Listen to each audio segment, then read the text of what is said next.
I only needed shelter, but that broken machine had been waiting for me. She was 20 and homeless. No lease, no diploma, no one expecting her back.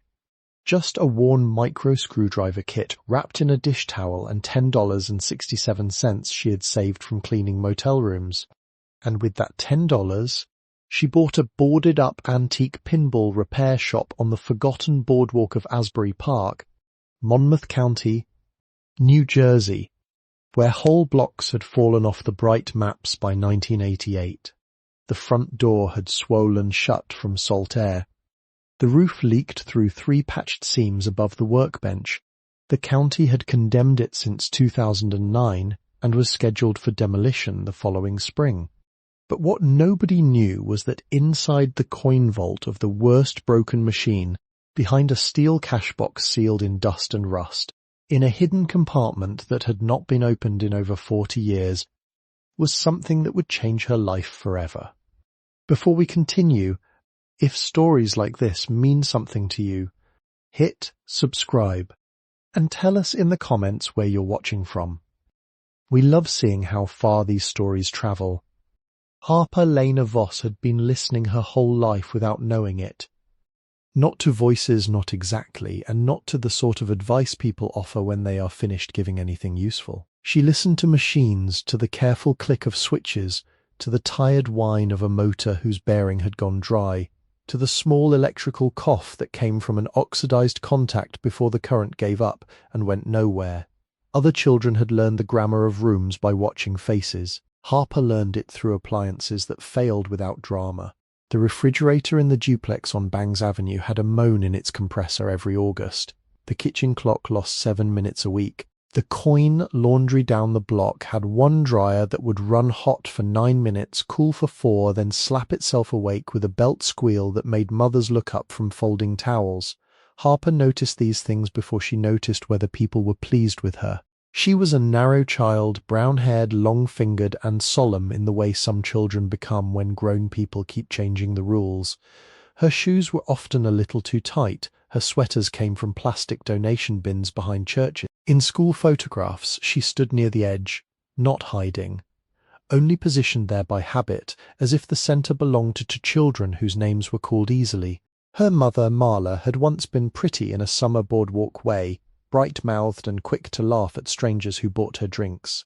She wore perfume even to the laundromat and kept her nails painted red until money shortened everything. There were good mornings when she made eggs and played old doo-wop songs on her phone, dancing with one hand on the counter, telling Harper that a woman had to keep some shine on herself no matter what the world took. Then there were other mornings. Those began with the curtains still closed at 10. They began with Marla counting cash twice, then a third time, not because the amount changed, but because Hope is a poor mathematician. They began with casino envelopes in the trash, toll receipts tucked into coat pockets, and a silence that made Harper move carefully around the sink. Her father had gone before memory made a shape of him. Marla said he was a guitar man, then a liar, then no one worth asking about, depending on the weather of her mood.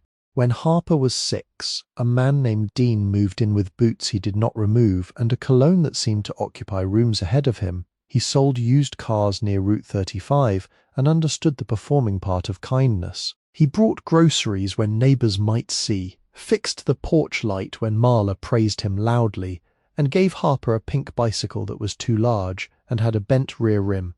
He called her kiddo without looking at her. Dean did not shout often. That was part of his power. He had a way of lowering the air. A chair scraped back, a drawer closed too neatly. His spoon touched the bowl once, then rested there, and the whole kitchen understood that no one should ask for more milk. When he watched television, the remote lay against his thigh like a small gavel. Harper learned the weather of him too, as she learned the compressor and the clock. She learned which floorboard outside the bathroom complained, which cabinet hinge would sound too sharp after 9 at night, and how to breathe through the nose when adults were measuring one another with silence. The person who gave those sounds meaning was her mother's uncle, Isidore Voss. Everyone called him Izzy except Harper, who called him Mr. Voss until she was 8, and he told her that was too much ceremony for a man who kept carbon dust beneath his fingernails. He lived above a locksmith shop in Neptune City, in 2 rooms that smelled of oil, old paper, and orange peels left on the radiator. He was not wealthy, he was not smooth. His hands were square and knuckled, and one eyebrow had a white scar through it from a flipper assembly spring that had snapped back in 1972. On Saturdays, when Marla remembered, or when the bus schedule could be managed, Harper went to him. He kept the repair bench beside a window facing a brick wall, and though that view offered almost nothing, he treated the morning light as if it were a visiting friend. The bench was arranged with a patience no one else in Harper's life possessed. Nut drivers hung in size order, switchblades were kept in tobacco tins, coils lay in cardboard trays marked by resistance readings. There were jars of burnt bulbs, jars of clean bulbs, and 1 jar of screws that he said belonged to machines whose names he was not yet ready to forgive. In the centre of the room stood a 1954 Gottlieb machine with its legs removed, belly open, playfield tilted upward like the lid of a piano. Its backglass showed a painted carnival girl in a blue dress, one hand extended toward a ring of painted stars. Age had cracked the ink into fine islands. The reds had gone brown at the edges, and the yellows had thinned where sunlight had found them across many seasons. To Harper it was more beautiful than any framed picture in school. Mr. Voss taught slowly. He never praised speed. First came cleaning contacts with a flexstone, never sandpaper. Then learning the difference between a dead coil and a tired coil by smell. Then how to hold a soldering iron as if it were a pencil belonging to someone else. He taught her to read schematics not as a maze, but as a promise that electricity had a path if a person became exact enough to find it. He let her draw the circuits in a notebook until the loops and switches began to settle inside her hand. Some weekends they repaired jukebox selectors or vending timers, but the pinball machines were his truest care. He said they were a kind of democratic theatre. A nickel entered, a bell rang. A person with heavy groceries or a broken heart got 3 silver balls in a little room in which luck might appear to listen. He had no patience for men who called them toys. The inside of a machine, he told Harper, held more human labour than some churches. He also knew backglass work, which had nearly disappeared by then into collectors' garages and online auctions. On rainy Saturdays he would lay a damaged glass flat over felt and show her how to trace missing lines with a sable brush. He mixed pigments with an old dropper, careful as a pharmacist, explaining that the black line came first, then the colour, then the silver mirroring, and that one careless breath could ruin what 50 careful breaths had saved. Harper loved the reversal of it. You painted backward, building the face from outline to shadow to light, trusting that when the glass was lifted and turned, the hidden order would appear. It was like learning to believe in something before anyone else could see it. Every Saturday ended the same way. They ate buttered toast off chipped plates. Mr. Voss counted out bus fare from a blue teacup. Then he placed one broken piece on the bench. A relay, a switch, a cracked score reel, and asked Harper what it was trying to say. She never forgot the sentence he gave her when she was 11. Anything worth fixing will tell the truth if you're patient enough to hear where it hurts. He did not mean only machines, Harper knew that later, though at the time she only nodded over a burned contact stack and tried to look worthy of the lesson. He meant that damage had a pattern. He meant that noise was not failure, not always. Sometimes it was a confession. Sometimes a thing knocked and sparked and refused to move because one small hidden part had been bent long before the visible breaking. Mr. Voss died in late October, when the air above the shore smelled of wet leaves and closed food stands. There was no long illness that Harper saw. There was only a missed Saturday, then a call from a woman at the locksmith shop, then Marla standing in the kitchen with her hand against her mouth, not in grief alone, but in the stunned irritation of someone whose plans had been touched without permission.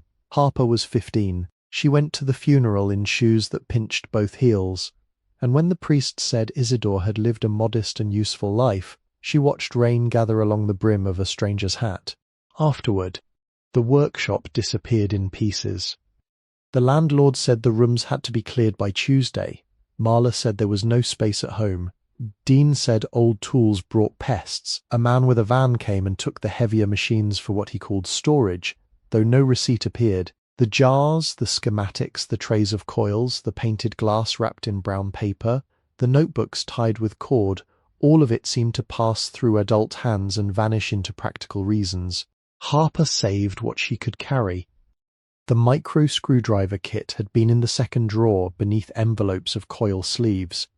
A roll of solder went into her coat pocket. She took one notebook with scorched corners and a photograph of Mr. Voss standing in front of a row of pinball machines, smiling as if he trusted the world for 1 second longer than it deserved.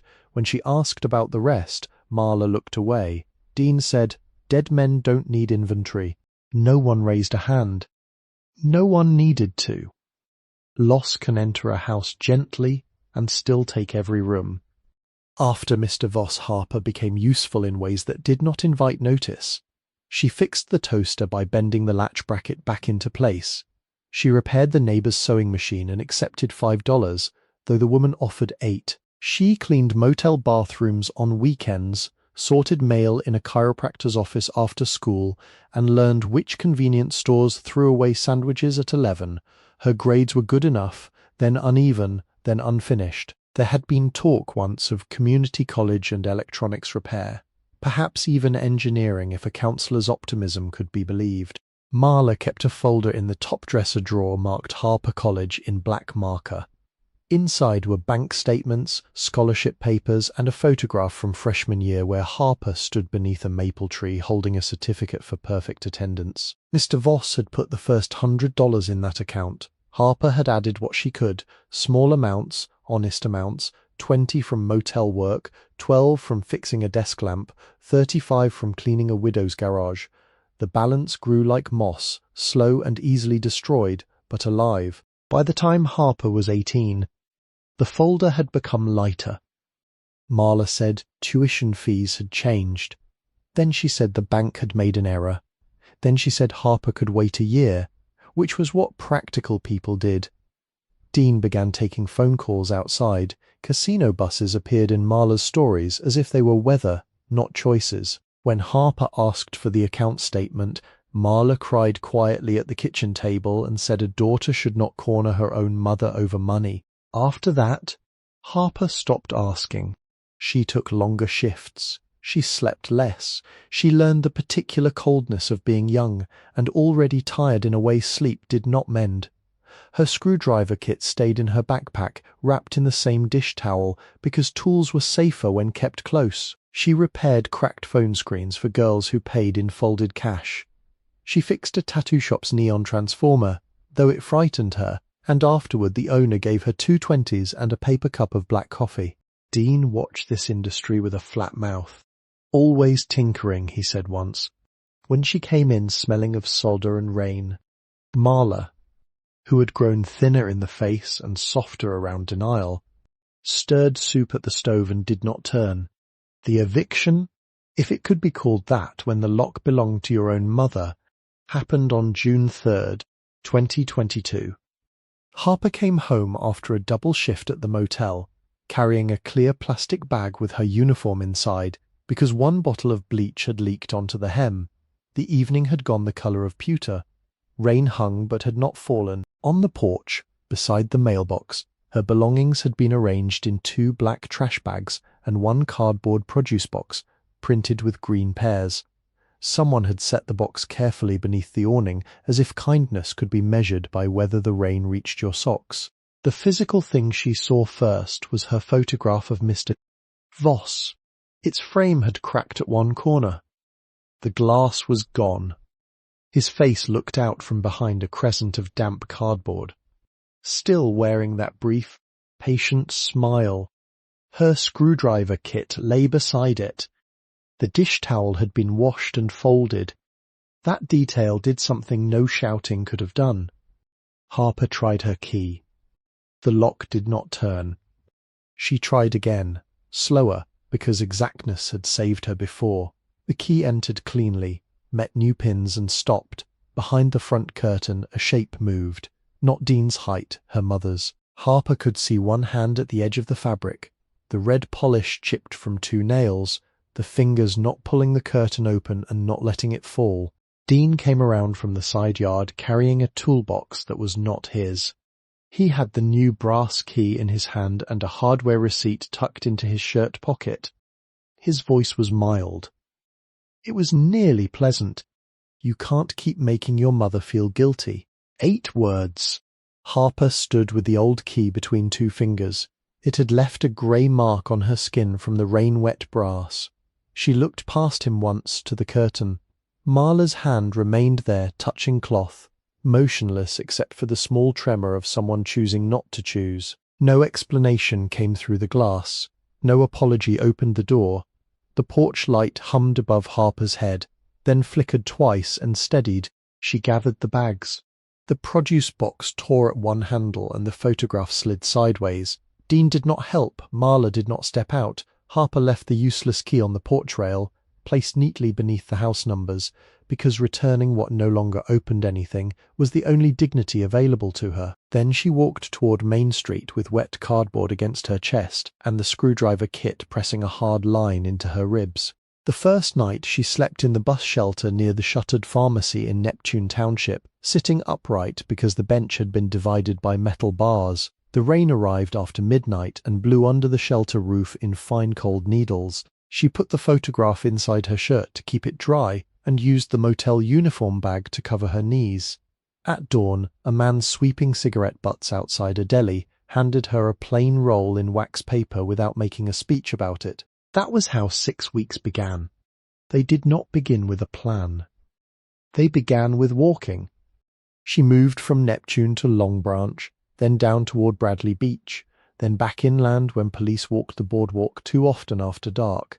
She slept behind a closed laundromat where dry vents breathed warm air for part of the night. She slept once in the unlocked vestibule of a dentist's office until the floor wax smell made her throat burn. In Red Bank, she paid $14 for a hostel bunk because her hands had started shaking from 2 nights without real rest. In Belmar, she slept under the far end of a fishing pier, above sand packed cold and hard, listening to the ocean lift and lower itself with no interest in human arrangements. Her money diminished by ordinary numbers. $10.67 became $9.12 after instant noodles and a banana. It became $7.32 after bus fare, when her left shoe split near the toe and rainwater reached her sock. It became $4 even after she bought a needle, black thread, and 2 adhesive bandages from a dollar store. By the time she reached the public library in Asbury Park, she had $2.18 in coins, the cracked photograph, the screwdriver kit, and a hunger she had learned to place in the background like a machine hum. She did not panhandle. She did not call Marla. She did not go back to the porch. Some people survive by making demands of the world. Harper survived by becoming difficult to notice. She washed in library sinks. She folded paper towels into her shoes. She accepted day labor when it appeared, sweeping a storage room behind a souvenir shop, cleaning gum from the underside of cafe tables, carrying boxes for a woman who sold antique linens from a booth that smelled of lavender and damp wood. She repaired an electric fan for a barber in Ocean Grove, and he paid her with $5 and a ham sandwich wrapped in foil. There were small mercies. She kept count.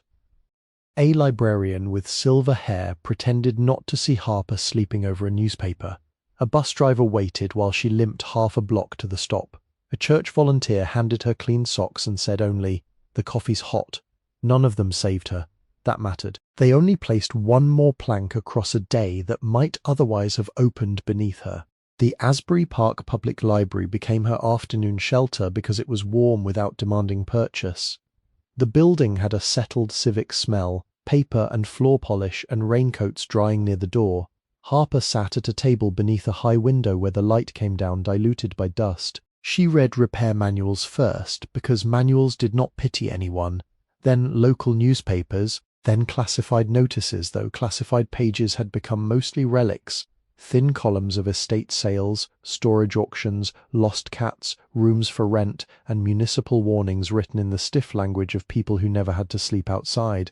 She found the notice on a Thursday when thunder had kept the sky low since morning.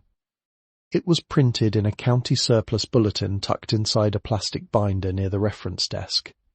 The sort of listing few people opened unless they were searching for tax liens. Abandoned parcels, or sadness disguised as opportunity. The item had been circled in pencil by no one she could ask. Boardwalk repair structure. Former amusement service unit. Blocked access. Unsafe interior. Transfer as is. Minimum bid $10. BOYR responsible for securing premises. Back taxes waived upon restoration agreement. Demolition pending. Below the notice was an address she recognized only as a dead portion of the boardwalk, beyond the brighter storefronts, where gulls stood on sagging railings and plywood-covered windows with the weary regularity of bandages. Harper read it once, then again. The phrase former amusement service unit rested in her mind with a weight that was not hope. Not yet. It was more exact than hope. It was a loose wire seen in poor light. It was the corner of a schematic beneath dust. It was a thing asking, quietly, whether she still knew how to listen. At the reference desk.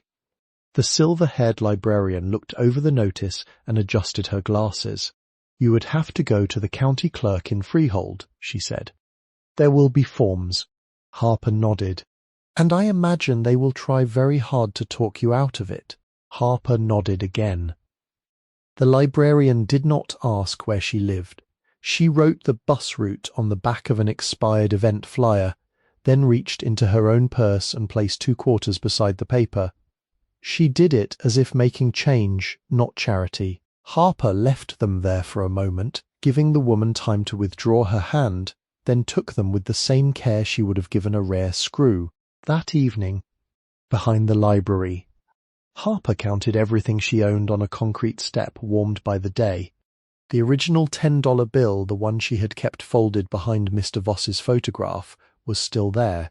She had refused to spend it through hunger, rain, and the long blank hours before morning. It had been his once, handed to her for bus fare and lunch on the last Saturday she ever spent in his workshop. She had not remembered saving it at first. Then, during those 6 weeks, she had begun to understand that some money is not currency until the right door appears. She had enough coins for a partial ride, and enough stubbornness for the rest. The next morning she washed her face in the library restroom, combed her hair with wet fingers, and repaired the torn handle of the produce box with dental floss from a travel packet. She left 1 trash bag of clothing with the church volunteer, who promised to keep it behind the pantry for 2 days. Into her backpack went the screwdriver kit, the photograph, the notebook with scorched corners, 1 spare shirt, the folded notice, and the $10 bill. The bus to Freehold came late.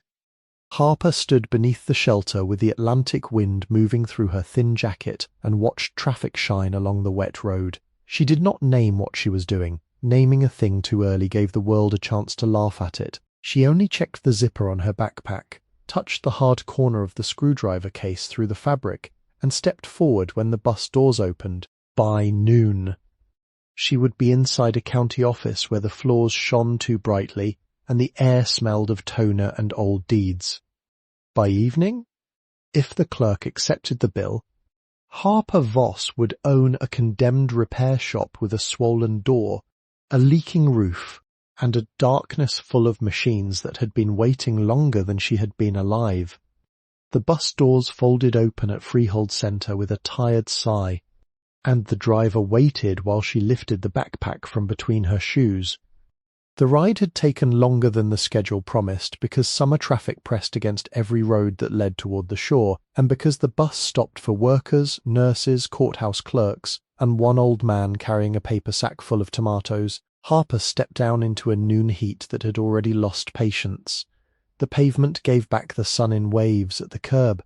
A delivery truck idled with its hazard lights blinking in a rhythm too steady to be human. She had 3 miles still to walk before the county offices, not because there was no closer stop, but because the fare in her pocket could not be divided more generously. So she walked with the backpack high against her shoulders and the produce box held under one arm, careful not to let the repaired handle fail. The sidewalk past storefront attorneys, a bail bonds office, a dry cleaner with a yellowed wedding gown in the window, and a diner where bacon grease came through the open door and followed her for half a block. By the time she reached the municipal complex, her shirt had dried and dampened twice. The county building stood low and square, brick and glass, with trimmed hedges along the entrance and an American flag making its slow labour above the doors. Inside, the air conditioning touched her face like cold water. She stopped just beyond the security station, not from fear, but from the abrupt, clean brightness of the place. Floors shone as if no one ever slept outside. Fluorescent light rested evenly on maps, directory boards, framed notices, and the polished metal detector where a guard looked at the screwdriver kit in her tray for a longer second than necessary. "Tools," she said. He looked at her hands, then at the kit. "Work tools." "Yes, sir." He slid the tray back without comment. The clerk's office was at the end of a hall where the walls held photographs of county officials in rows so orderly they seemed to have been installed by a machine. A printer worked behind a partition. Somewhere a stapler struck paper again and again. Harper waited beneath a sign that said Property Records and Transfers, holding the folded county notice until the paper softened at the creases. There were 3 service windows. At the first, a man in a navy suit argued about a tax certificate. At the second, a woman with a stroller asked for copies of a deed. The third window had a brass nameplate set on the counter, the kind polished by habit rather than pride. MRS. Elen Kettle, Sneor Records clerk. The woman behind it was in her late 60s, perhaps older, with hair pinned into a silver roll and glasses hung from a black cord. Her cardigan was pale grey, though the day was hot enough outside to bend tar, and at her throat she wore a small enamel brooch shaped like a lighthouse. Her fingers were square and quick on paper. She did not look unkind. She looked like someone who had spent many years watching people confuse signatures with understanding. When Harper reached the window, Mrs. Kettle looked at the notice first, then at the backpack, then at Harper's face. "This is a surplus transfer," she said. "Yes." "Ma'am." "You have identification?" Harper handed over her state ID. The clerk studied it, typed, paused, and typed again. The printer behind her began preparing something unseen. "You are bidding on the former amusement service unit on the Asbury boardwalk." "Yes, ma'am." Mrs. Kettle took off her glasses and let them hang against the cord.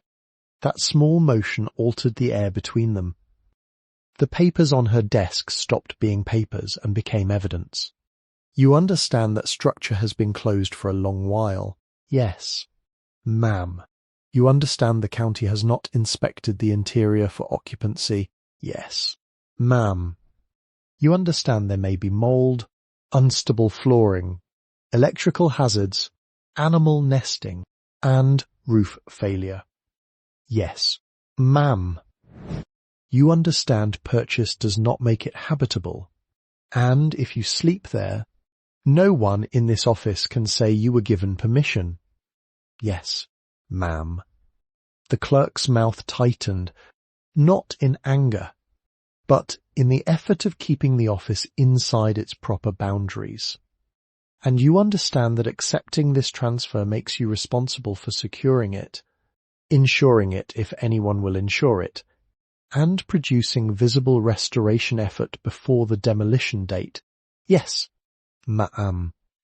The words settled on the counter between them, plain and durable. Mrs. Kettle looked past Harper toward the waiting area, where the man in the navy suit had given up one argument and begun another. The clerk lowered her voice. "Do you have someone helping you with this?" Harper's fingers rested on the folded notice. "No, ma'am." The answer was too honest to be useful. Mrs. Kettle received it with a slow blink and reached for another form.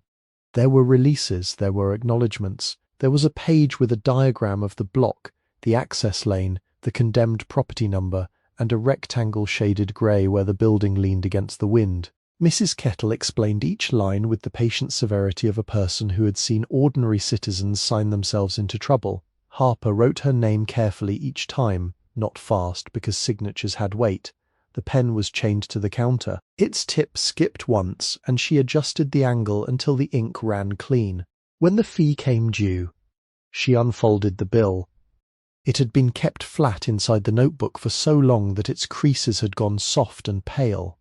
Mrs. Kettle accepted it between two fingers and, for reasons Harper would not understand until much later, did not put it immediately into the cash drawer.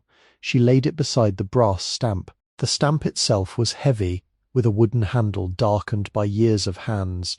Mrs. Kettle aligned the deed transfer, pressed once, and the sound passed through the counter like a small door closing.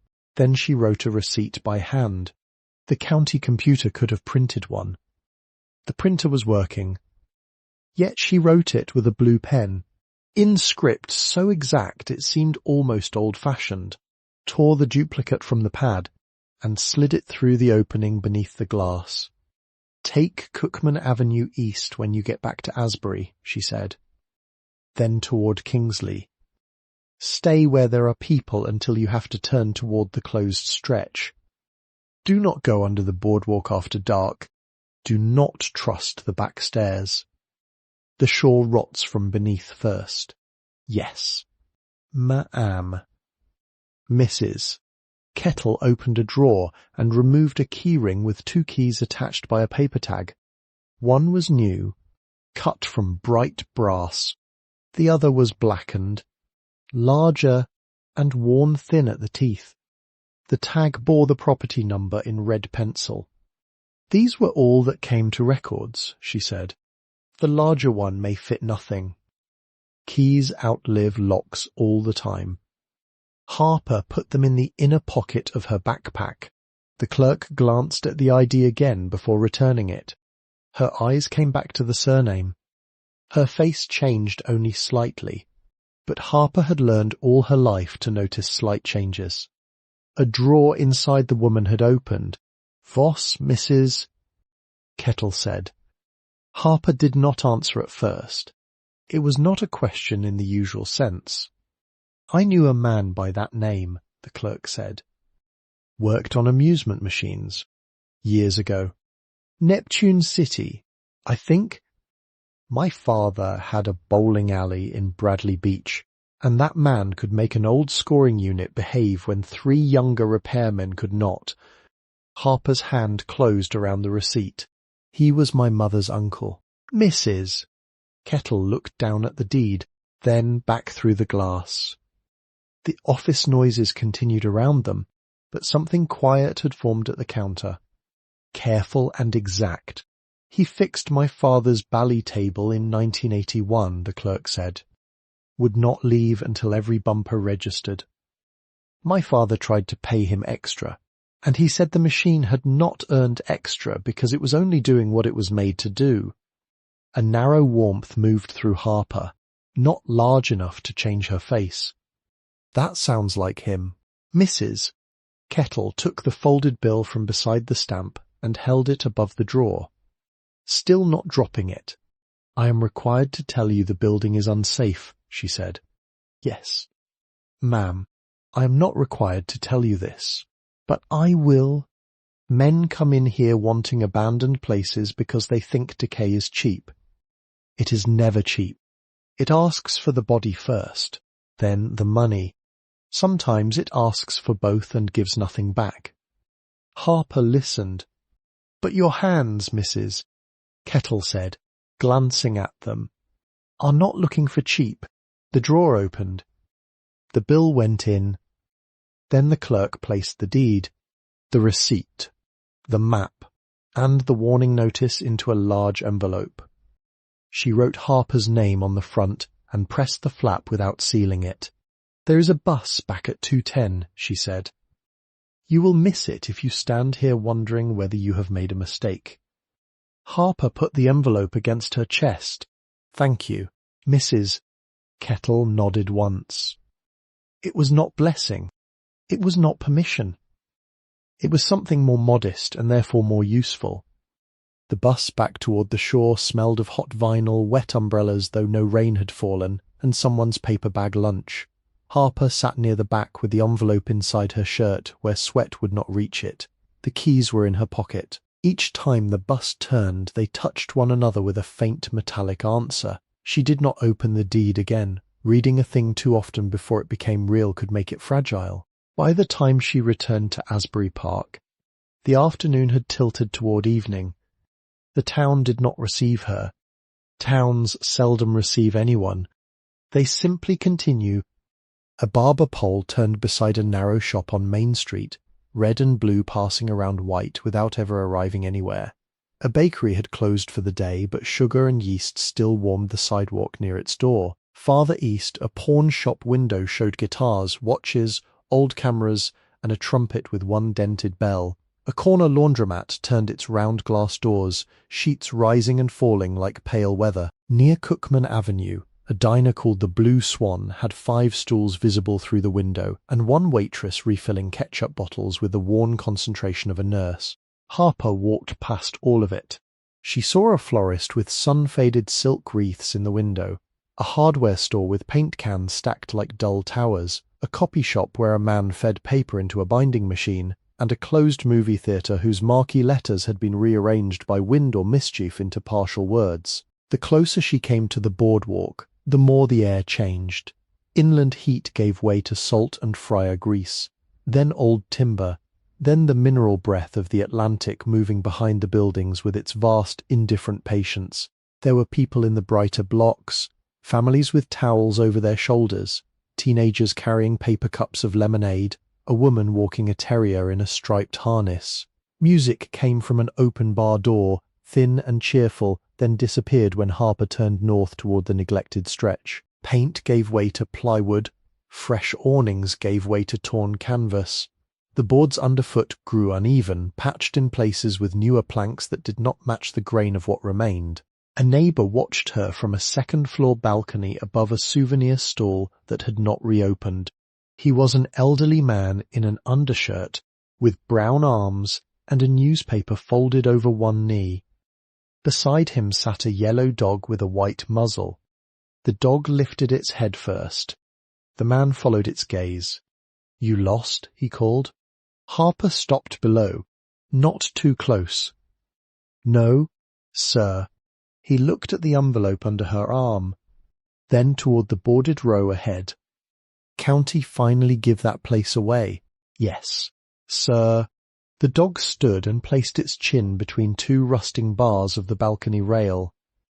Its tail moved once, slowly, as if any welcome should be rationed. The man leaned back in his chair. "Watch the gulls. Meaner than they look." "Yes, sir." He did not ask her name. That seemed like mercy. Beyond the balcony, the boardwalk narrowed where fencing had been moved and moved again over many years, each new barrier admitting that the last had not held. At the landward side, behind a chain-link fence patched with orange netting, a narrow access lane ran between closed service buildings and the rear walls of oceanfront businesses. There, against all expectation, 2 walnut trees had taken root in a strip of earth no wider than a truck bed. Their trunks leaned inland, away from salt wind, and their leaves flickered in the low light with a dark green stubbornness.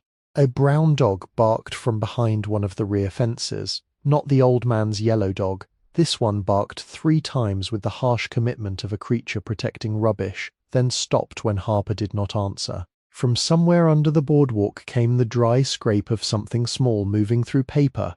The tide was going out. She could smell mud beneath the clean salt. The building sat at the end of the lane where the boardwalk jogged around a closed arcade front and a blank wall painted long ago with flaking blue waves. It was narrower than she had imagined, but deeper, a 2-story repair structure wedged behind the amusement frontage, like a secret built by practical men. The lower level was concrete block faced in old clapboard where the public might have seen it. The upper wall was weathered cedar shingle, grey from salt. The roof sloped shallowly toward the rear gutter, which hung loose at one corner and had filled with sand, gull feathers, and a bright green weed growing from rot. Across the front, Above plywood sheets bolted over the display windows, a sign remained: Voss Electromechanical Service, Pinball Arcade Backglass Restoration. Most of the paint had peeled from the letters, but enough remained to read them if a person stood still. A smaller hand-painted board hung below at an angle, its chain broken on one side. Okuo RARSOOO Okor R-O Tun RSOROAO.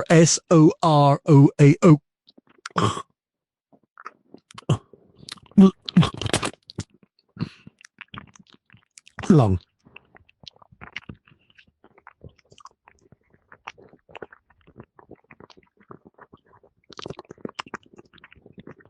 We are starting something that I think is going to stay with you for a long time. Picture this. Okor Ars, Okor L, Okor O O R O.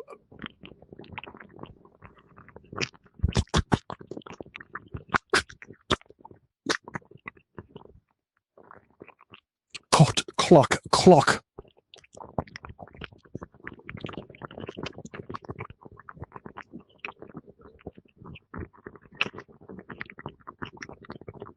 Clock.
Gottlieb, Bally, Williams. Chicago coin. Harper looked at the first word of the sign for a long time. The county map had not mentioned that. The notice had not mentioned it. Mrs. Kettle had known a man, had remembered a table in a bowling alley, but even she had not said the boarded place bore the same name. Harper did not move closer at once. Her hands remained at her sides, the keys pressed into her leg through the pocket lining. The building was roughly 20 feet wide, perhaps 60 deep, with a rear service door down 3 concrete steps, and a front public entrance beneath a shallow awning torn loose at one end. The chimney rose on the inland wall, brick darkened by years of storms, its cap missing. A rusted exhaust fan sat high above the rear door. Beneath it, someone had once painted service entrance in black letters, and someone later had crossed those words with a spray-painted mark that had faded to a pinkish bruise. The front door had been boarded over with 2 sheets of plywood and 6 carriage bolts. A county warning placard had been stapled there, its red letters sun-bleached, its plastic cover cracked.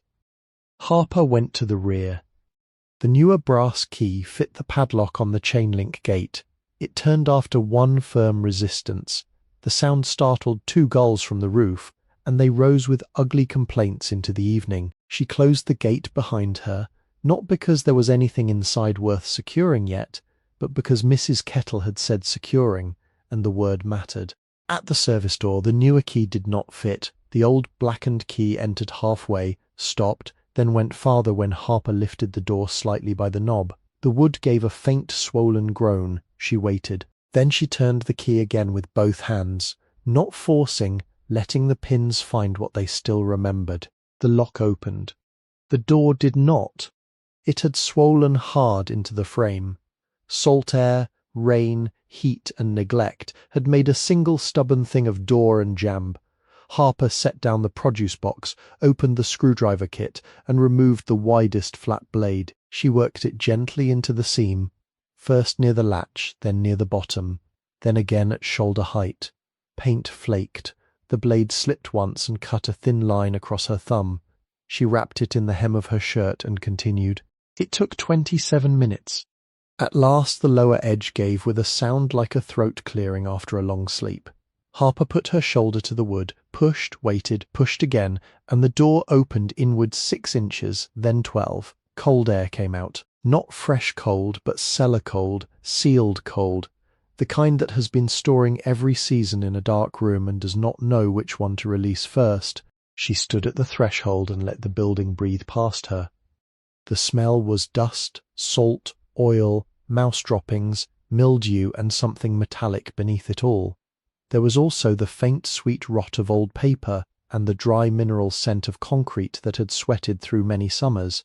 Light entered behind her in a narrow wedge. It touched a row of shelves, a hanging chain, the edge of a workbench, and then gave up. Harper took the small flashlight from her backpack. Its beam was weak, but it made a tunnel through the dust. The back room was larger than she expected, running nearly the full depth of the building, with benches along both walls and pegboards still crowded by the ghosts of tools. Some hooks held nothing. Some held wire loops, pliers gone orange with rust, a cracked soldering gun, a brush hardened into one shape forever. Cardboard boxes had slumped on shelves. A stack of playfields leaned in the corner, their painted lanes dark beneath grime. Against the far wall stood 3 pinball cabinets without legs, their coin doors open like mouths. The roof leak had found the centre of the room, a black stain spread across the ceiling above one bench, and beneath it a metal bucket had rusted through, leaving a ring on the floor. Plaster had fallen in soft grey heaps. One section of floor near the inland wall sagged enough that Harper did not step there. She moved carefully, placing her weight first on the ball of her foot, listening for complaint. The building answered with creaks, ticks, and once, from the wall, the startled run of a mouse. She did not turn away. From the workroom, a narrow passage led to the front. The door between rooms hung half open. Harper pushed it with the flashlight and watched dust lift from its panels. The front room had been the public counter once. Plywood covered the windows, but evening light leaked through seams in thin gold lines. A glass display case stood near the entrance, cracked across the top, with faded scorecards, rubber rings, and a row of instruction cards inside. Behind the counter were cubbyholes marked with machine names written in pencil. Apollo, rocket ship, Queen of Hearts, Silver Derby. Some labels had curled loose and lay at the bottom of their slots like fallen leaves. 4 complete machines stood in the front room, pushed side by side and covered with canvas tarps stiff from dust. One back box leaned slightly, its glass still in place beneath grime, so thick the painted figure behind it looked submerged. A sign near the register read "Cash Only," lettering done by hand. A second sign, smaller and more careful, said "Backglass work by appointment. Please do not touch painted glass." The quiet in that room was different. The workroom had the quiet of labour interrupted. The front room had the quiet of waiting customers who never returned. Harper stood behind the counter and rested her fingers on the edge where many hands had worn the wood smooth. For one brief second, not a memory exactly, but the shape of a possible memory moved through her. A bell over the door, a man asking for a flipper rebuild, someone laughing as a machine rang in the front while a brush moved across glass in the back. Then the floor shifted beneath her left foot, and the present came back. She found a broom in the corner, the straw bent but usable. She swept a place in the back room near the wall least touched by leaks. The dust rose around her and she tied her spare shirt over her nose until breathing became tolerable. It took almost an hour to clear a rectangle large enough for her body. In a cabinet beneath the bench she found old newspapers, brittle but dry, and layered them over the floorboards. Then she unrolled the motel uniform bag, placed the produce box at one end for a pillow, and set the backpack against the wall where her hand could reach it. Outside, the boardwalk changed as evening deepened. Voices thinned. Metal gates rattled closed in the livelier blocks. The ocean continued with its old, repetitive speech. Somewhere nearby, the brown dog barked once, decided against further testimony, and settled. The gulls gave up the roof tonight. Harper ate the last half of the ham sandwich the barber had given her that morning. The bread had gone stiff at one edge, and the foil tasted faintly of salt from her hands. She chewed slowly because there was no more after it. Then she drank from the water bottle filled at the library fountain, tightened the cap, and set it beside the screwdriver kit. The building made many sounds after dark. A drip fell somewhere in the front room, though no rain had begun. The roof ticked as it surrendered the day's heat. A loose sign outside tapped once every few minutes when the wind moved through the lane. From within the walls came a careful scratching, then silence, then scratching again. Harper lay on her side facing the workbench and identified what she could: loose flashing, cooling metal, mouse probably, water through a seam, timber adjusting, door settling. None of it was speech. Not yet. Cold gathered from the concrete and climbed through the newspapers. She pulled her spare shirt over her shoulders and tucked her hands beneath her chin. The cut on her thumb stung in pulses. Through a crack in the plywood, a strand of boardwalk light entered the room and lay across the floor like a measuring tape. It did not reach her face. Sleep came in fragments. Once she woke because she had dreamed someone was calling her from the front counter. Once because the wind pushed the service door hard enough to make the latch click. Once because a machine deep in the front room released a small, impossible sound, not a bell, not a full chime, but a settling note from old metal, remembering tension. Harper opened her eyes. The darkness held. She did not get up. She only listened, her breath shallow. Lone hand on the screwdriver kit, while the building returned to its long, careful silence. The arcade was not empty. It had been waiting. By dawn, Harper had already learned that the rear door stuck less if lifted from the hinge side. She woke before the boardwalk woke, with one cheek marked by the seams of folded newspaper and both hands curled around the screwdriver kit beneath her chest. Light came through the plywood in slivers, not enough to soften the room, only enough to define edges: the bench, the slumped boxes, the pipe along the wall, the bucket with the rusted bottom, the long pale stripe where water had travelled over the floor. Her first morning was not made of wonder. It was made of problems. Water first. The sink in the back room produced nothing when she turned the faucet. The handle squealed and then spun loosely, stripped from the stem. Beneath the basin, the shut-off valves were green with corrosion. There was a pipe, but whether it carried water, air, or a memory of plumbing could not be known by looking. Harper knelt, tapped it with the handle of a screwdriver, and listened. The sound was dull near the floor, hollow higher up. She marked it in her notebook. The toilet in the little closet behind the stairs had no tank lid and no seat. A mouse nest filled the bowl. She closed the door carefully and wrote, "Do not use." Behind the building, past the service lane and a collapsed stack of pallets, she found a spigot fixed to the outside wall of the next property. A handwritten sign above it read, "No washing fish." It did not say no water. Harper filled her bottle quickly, expecting someone to shout. No one did. The brown dog watched from behind its fence with grave suspicion, then turned away as if water theft was below its rank. The second problem was where to relieve herself. The public restrooms in the brighter part of the boardwalk opened at 7 and closed at dusk. Before 7 there was a gas station inland, almost a mile away, whose clerk looked at her with the blank exhaustion of someone paid too little to defend tile floors from desperate people. Harper bought nothing because she could not. He said nothing because he had chosen his battles before she entered. She used the restroom, washed her face, and dried it with the hot air blower until her skin felt tight. The third problem was the floor. On the first day, she mapped the creaks as if they were live wires.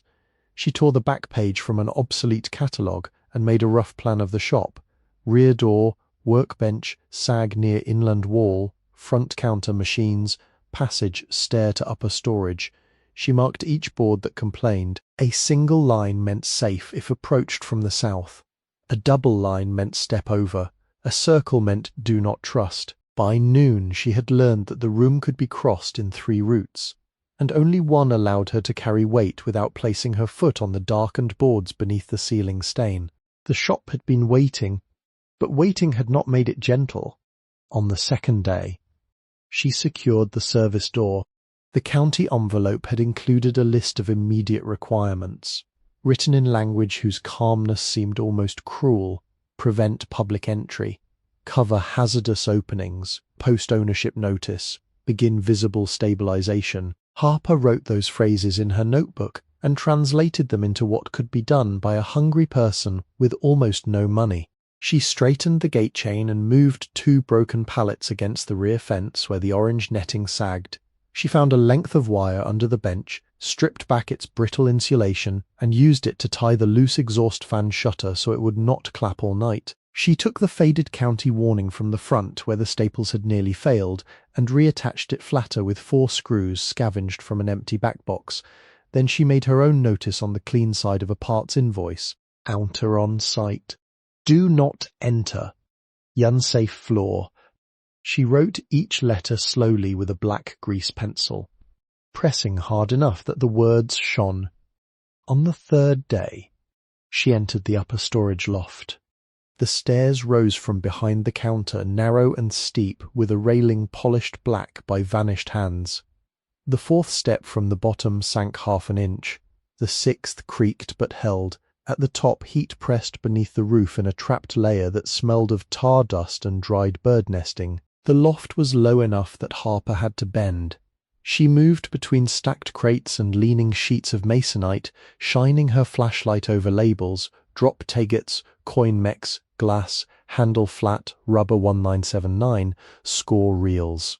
There were no beds, no blankets, no miracle supplies.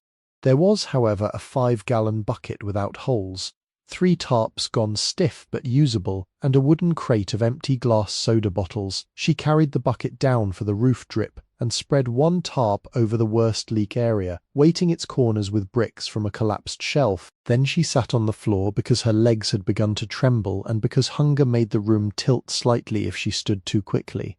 By late afternoon, she knew she needed supplies. Not many.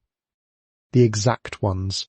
The hardware store on Cookman Avenue had an orange sign, sun-faded to the colour of canned peaches.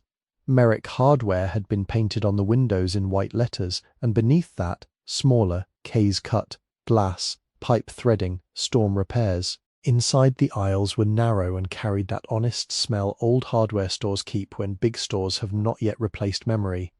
Oiled wood, fertilizer, brass screws, dust, rubber hose and coffee that had been sitting too long on a warmer. The owner stood behind the counter repairing the pull cord on a window shade. He was a short, broad man in his late 70s, with eyebrows like uncombed wire and a hearing aid that whistled when he turned his head too quickly. His name was stitched above his shirt pocket. Merrick. His hands were thick through the fingers, scarred across the knuckles and stained with the grey-black shade of men who had handled pipe fittings since before scanners came to cash registers. He looked at Harper's backpack, then at the grease pencil smudge on her sleeve, then at the blistered place where the screwdriver had cut her thumb. "What are you fixing?" he asked. She placed the county envelope on the counter, not opening it. The old pinball service place by the boardwalk. "Mr." Merrick did not move for 2 seconds. The window shade cord hung from his hand. "That so?" "Yes, sir." He set the shade down. "You buy it?" "Yes, sir." "For what?" $10. He made a sound that might have been a laugh if it had not been so dry. "County should have paid you." Harper kept her eyes on the counter. A brass bell sat near the register, though no one had rung it. Behind Mr. Merrick, small drawers of fasteners climbed the wall almost to the ceiling, each labelled by hand: 8D common, 6D finish, brass wood screw, cotter pins, fender washers, Michigan screws. "I need to make a list," she said. I have to secure it before they tear it down. Money?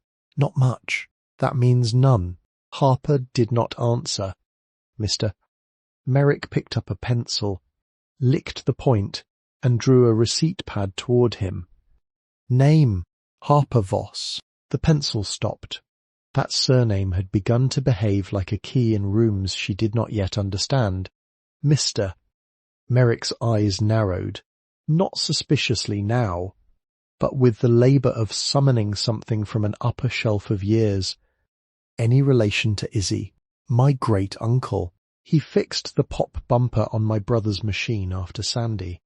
Would not take payment until it played 5 clean games. Kept saying, a repair that fails in front of the customer is not a repair. It's a rehearsal. Harper's mouth almost moved. Yes, sir. Mr. Merrick looked at her for a longer moment, then turned and took down a red ledger book from beneath the counter. It was not a modern credit system. It was lined paper, columns, names, sums, and trust measured in pencil. I can open an account, he said. Harper shook her head once. I do not have steady work. I did not say large account. I might not pay fast. I did not say fast. She looked toward the drawers because meeting kindness directly required more strength than she had available. He opened the ledger. $25, he said. After that, we talk again. You sign for every item. You bring back what you do not use. You do not take foolishness. Yes, sir.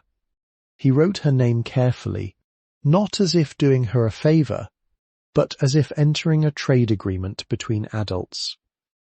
Then he reached under the counter and pulled out a soft cover book with a bent green cover. Home Repair and Small Structure Stabilization, 1978 edition. Old manual, he said. Pictures are better than new ones. New books assume you own everything. This one assumes you own a hammer and trouble. Harper took it with both hands. Thank you. Do not thank me yet, he said. You'll hate Chapter 6. He walked the aisles with her, not quickly. He did not choose the highest-priced item. He chose what would hold. They made the first list together on the receipt pad.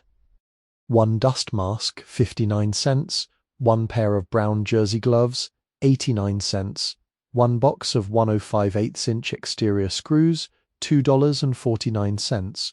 1 small pry bar, $3.25. 1 roll of black contractor bags, $3.10. 1 quart of mineral spirits, $2.80. 1 wire brush, 95 cents. 1 tube of roof sealant from the dented discount bin, $1.50. 1 packet of utility blades, 79 cents. 1 cheap hasp for the front plywood, $1.60. 1 used hammer with a taped handle, $1 even. Then Mr. Merrick added, without looking at her. Shop broom. Loan. He wrote 0 beside it. Harper watched the total form in pencil, $19.96. The number was larger than her present life could honestly hold, yet smaller than the work ahead. She signed the ledger with the same care she had used at the county office. Mr. Merrick tore the receipt loose and handed it over. Chimney drawer before fire, he said. Do not light anything until you know she breathes. Yes, sir. Creosote catches mean. Yes, sir. And if the roof groans in wind, you get out. Buildings do not admire bravery. Yes, sir. She carried the supplies back at dusk in 2 trips, with the broom over her shoulder on the second, feeling the eyes of tourists slide away from her. A young couple stepped aside on the boardwalk when they saw the pry bar. Harper kept walking. The old man on the balcony looked up from his newspaper. Hardware. Yes, sir. Then it's serious. The yellow dog wagged twice. The next morning, the chimney became her work. There was no fireplace in the front, only a narrow cast-iron stove in the back room, tucked near the inland wall where a flue pipe entered the brick chimney through a round thimble. The stove stood on 4 claw feet, black beneath dust, with a mica window clouded brown and a top plate marked Atlantic Foundry Co. The ashpan had been left half full decades earlier. Inside, the firebox held flakes of rust, a bird bone, and something that might once have been newspaper. Harper did not light it. She listened to Mr. Merrick. First, she cleared the area. Boxes moved 3 feet away. Loose paper went into contractor bags. She folded a tarp beneath the stove mouth and tied another shirt around her nose because the dust mask was too precious to ruin on the first pass. Then she loosened the flue pipe screws. 2 turned. 1 broke, 1 refused until she tapped the screwdriver handle with the used hammer in careful, deliberate strikes. The pipe came loose with a cough of black powder. Creosote lined the inside in ridges, glossy in places, flaky in others, the colour of burned molasses. Harper carried the pipe outside, laid it on cardboard, and scraped it with the wire brush until her wrists ached. Black dust clung to her skin, entered the lines of her hands, marked the cut on her thumb, and turned sweat into grey trails down both arms. Then the chimney. She had no proper brush. Mr. Merrick had not sold her one because even the cheapest cost more than the account could bear, so she made an ugly substitute from a length of stiff wire found under the bench, 2 smaller wires twisted crosswise, and a square of chain-link scrap pulled from the rear fence, where it had already broken free. She tied a brick chip to one end for weight, wrapped the other end around a wooden dowel, and worked from the bottom first, pushing upward through the thimble in short strokes. The first hour produced soot. The second produced flakes. The third produced a dead starling, dry as paper, which fell onto the tarp and lay with its feet closed around nothing. Harper carried it outside on a scrap of cardboard and placed it beneath the walnut trees. She did not make ceremony from it. She only did not throw it in the trash. By midday, she climbed to the roof. The ladder fixed to the rear wall was rusted and unsafe for a person who wanted to keep living.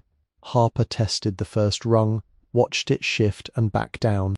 Instead, she found the interior stair to the loft, pushed open a roof hatch swollen in its frame, and crawled out belly first onto shingles that rasped against her elbows. The roof was hotter than the air, and the Atlantic flashed beyond the boardwalk in bright, broken plates. She stayed low. Mr. Merrick's words had already become part of the day. Buildings do not admire bravery. The chimney top had no cap. Sand and leaf litter had collected in the throat. She scooped what she could by hand, then lowered her wire brush down from above, working slowly, counting strokes in groups of 20 until numbers became easier than discomfort. Creosote loosened below and fell in gritty showers. She would later sweep from the firebox. She worked until the sun moved behind the roofline of the neighbouring building and the tar beneath her knees softened through her jeans. 6 hours. With breaks. 7. If the cleaning afterward was counted, at dusk. She held a strip of toilet paper near the open stove door and watched it move inward. Not strongly. Enough. The chimney had drawn one thin breath. She waited until the next morning for the first fire. Patience had been Mr. Voss's word before it was hers. The wood came from broken pallets, but she chose carefully, rejecting boards stained with oil or marked by chemical paint. She split dry strips with the pry bar and hammer, shaved curls with a utility blade, and laid the fire as Mr. Merrick's manual showed. Paper twist, kindling lattice, 2 thumb-thick pieces above, damper open, door cracked until draft established. The match flared sulphur yellow. For a moment the smoke hesitated, uncertain whether to trust the cleaned path. Then it leaned toward the flue. The kindling caught with small exact ticks. Flame moved along the shaved curls and lifted. Harper crouched before the stove, both hands on her knees, watching not like a person admiring comfort, but like a mechanic monitoring a first test under load. No smoke entered the room. The stove warmed slowly. Cast iron does not hurry. Heat gathered in the plates. then in the air around them, then in Harper's hands when she held them close. She had bought nothing to cook, but the church pantry near the library had given her a paper sack the day before. 1 dented can of beans, 1 packet of instant oatmeal, 2 bruised apples, and 4 crackers wrapped in plastic. She opened the beans with a screwdriver and heated them in the ash pan lid after scrubbing it as best she could with sand, water, and a corner of cloth. It was not a meal anyone would photograph. It was hot. She ate slowly, sitting on the floor, while the stove made little settling sounds and the shop smelled, for the first time since she entered, of something other than abandonment. Warm metal, beans, damp wood drying, soot, her own hands. Afterward, she began the inventory. Not because she expected value, and not because she believed a building became manageable when written down, but listing a thing kept panic from changing its size. She took the scorched notebook from her backpack, sharpened Mr. Merrick's pencil with the utility blade, and began in the back room at the left wall.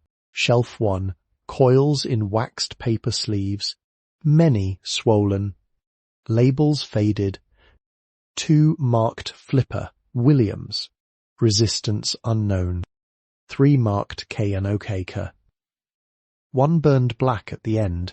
Shelf 2, rubber rings, perished. Red post sleeves, usable maybe as pattern only. Score reel assemblies, 5, dirty but complete.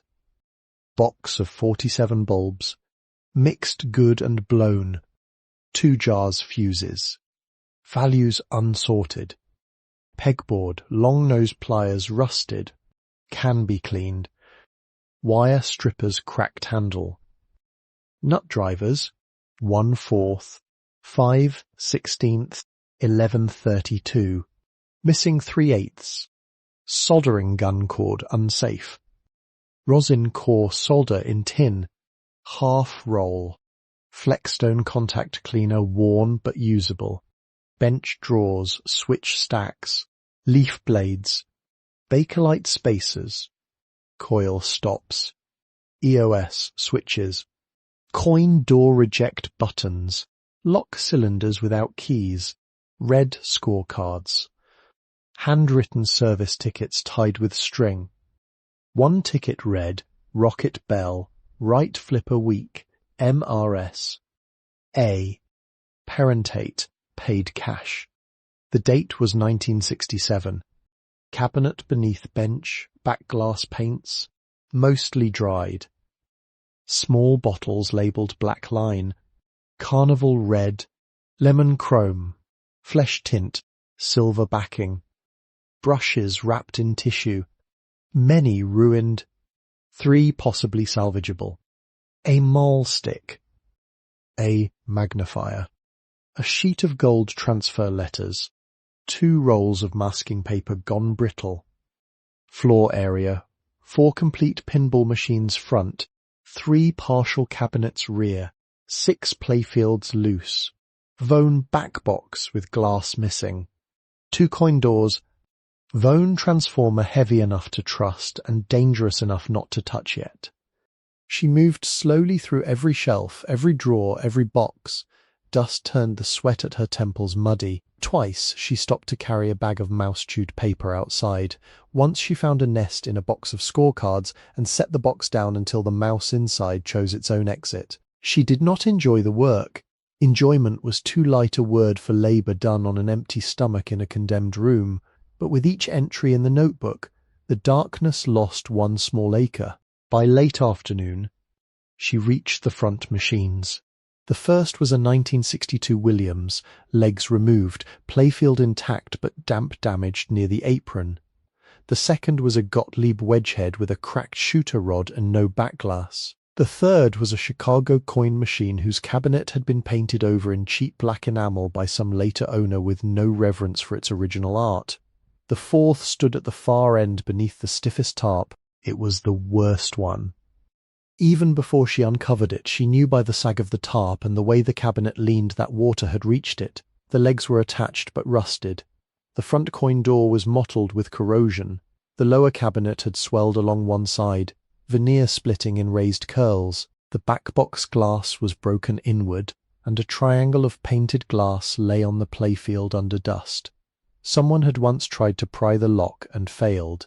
The lock plate was gouged, the coin return button jammed halfway in. The title, visible through dirt on the side rail, read Silver Tide. Harper wrote it down. She did not know the game. It might have been common or rare, valuable or nearly worthless. That did not matter at first.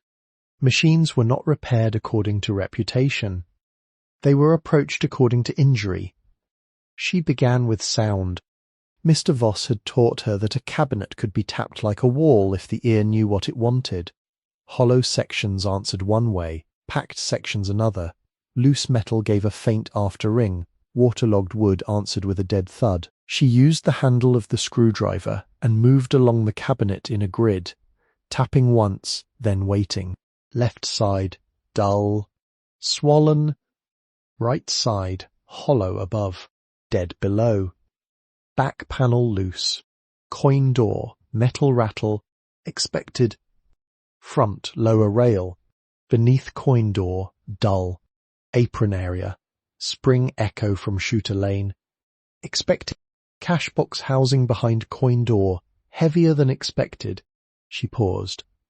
The coin door would not open with the old key from the county, and the lock had been damaged badly enough that picking it cleanly would be impossible with the tools she had. She removed the lock plate screws instead, one at a time, applying mineral spirits with a rag and waiting when rust refused. The first screw came loose. The second broke. The third came out carrying a collar of brown oxidation. The plate shifted, and with gentle pressure from the pry bar, the coin door opened 3 inches. The smell inside was sharp and trapped. Old metal, damp pennies, mould, mouse urine, rust. Harper angled the flashlight into the cabinet. The cashbox was still in place, a square steel vault behind the coin mechanism, the kind meant to slide out once the service door opened. Most operators emptied them daily. This one had not been opened in a long time, though that alone meant nothing. It could hold dust, slugs, a dead mouse, or nothing at all. She tried to slide it forward. It did not move. She shifted her grip and tried again. The vault did not merely stick. It resisted with weight. Her breath changed. She sat back on her heels and forced herself to slow down. Weight did not mean treasure. Weight could mean rust, water, lead sinkers thrown through the coin slot, a child's gravel collection, a mechanic's abandoned hardware. Wanting meaning too quickly was one way to damage both the thing and yourself. She tested again. The cashbox housing had a cedar disc wedged behind its left rail, almost invisible beneath grime, not factory. The disc was hand-cut about the size of a silver dollar, darkened by age, and fitted into a recess that should not have existed. Harper scraped around it with a dental pick from the screwdriver kit. The disc moved slightly behind it. A spring clicked. A panel inside the cashbox housing loosened. Not opened. Loosened. Harper sat very still, listening to the building. Outside, a gull cried once. The boardwalk answered with a rolling suitcase in the distance. The stove ticked as the day's earlier fire faded into memory. Harper's own pulse had become too loud to trust. She lifted the cedar disc free. On its back, scratched with a knife or awl, were 3 letters. IV. Her hand closed around it. The panel behind the cashbox rail slid upward a 1/4 inch when she pressed where the disc had been. Then it jammed. She studied the edges, found a swollen point near the right corner, and worked the utility blade along the seam. Dust fell into her lap. She pressed again. The panel rose another inch, then 2, then enough for her to see that the cashbox had been modified long after manufacture. The visible vault was a shell. Behind it sat another compartment, built tight between the front rail and lower cabinet, hidden by the ordinary service box. It had been lined with thin galvanized sheet and sealed along the seam with darkened wax. The wax had cracked, but not failed completely. Someone had meant this space to be found only by a person who took apart what others assumed they understood. Harper did not open it that evening. She closed the coin door as far as it would go, put the cedar disc in the notebook, and sat on the floor until the light changed. Her stomach cramped once, then settled. Her hands wanted speed. She refused them. A hidden compartment in a condemned shop was not a thing to enter while tired and hungry, with dusk pressing at the plywood and no one in the world knowing where you were except a hardware man, a clerk, and perhaps a yellow dog. She slept poorly. At first light, she went to the public restroom, washed, filled her bottle, and walked to Merrick Hardware before the door sign had turned. Mr. Merrick was sweeping the entrance mat into the street. "Need something already?" he asked. "A hacksaw blade. The cheapest.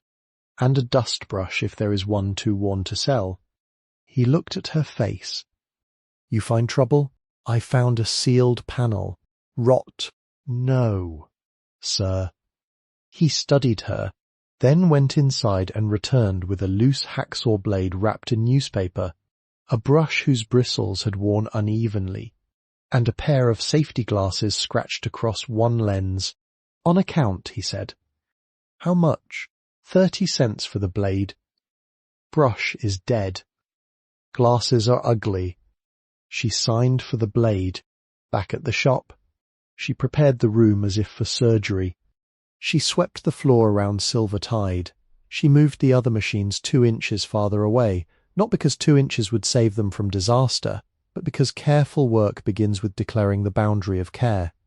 She opened both doors for light and air. She placed the notebook, the screwdriver kit, the used hammer, the utility blade, the brush, and the water bottle within reach. Then she put on the scratched safety glasses. The wax seal had aged to something between resin and dirt. She softened it with warmth from her hands where she could, and scored it with the blade where she could not. She did not cut deep. Metal weighted behind it. At the upper seam, the blade caught on a tiny nail, no longer than her little fingernail. She removed it with pliers, then another, then 6 more, all blackened and set at irregular intervals. The panel came away at 10:42 in the morning. She knew because she had checked the dead wall clock before beginning, and then the working cheap watch Mr. Voss had once given her, its strap repaired twice with thread. The compartment interior was dry. That alone felt impossible. Inside were 3 wrapped bundles, a flat packet tied in oilcloth, and a small tin box wedged at the rear. She removed nothing for nearly a full minute. The first bundle was wrapped in butcher paper and tied with dark cotton thread. The paper had gone brown along the folds, but held.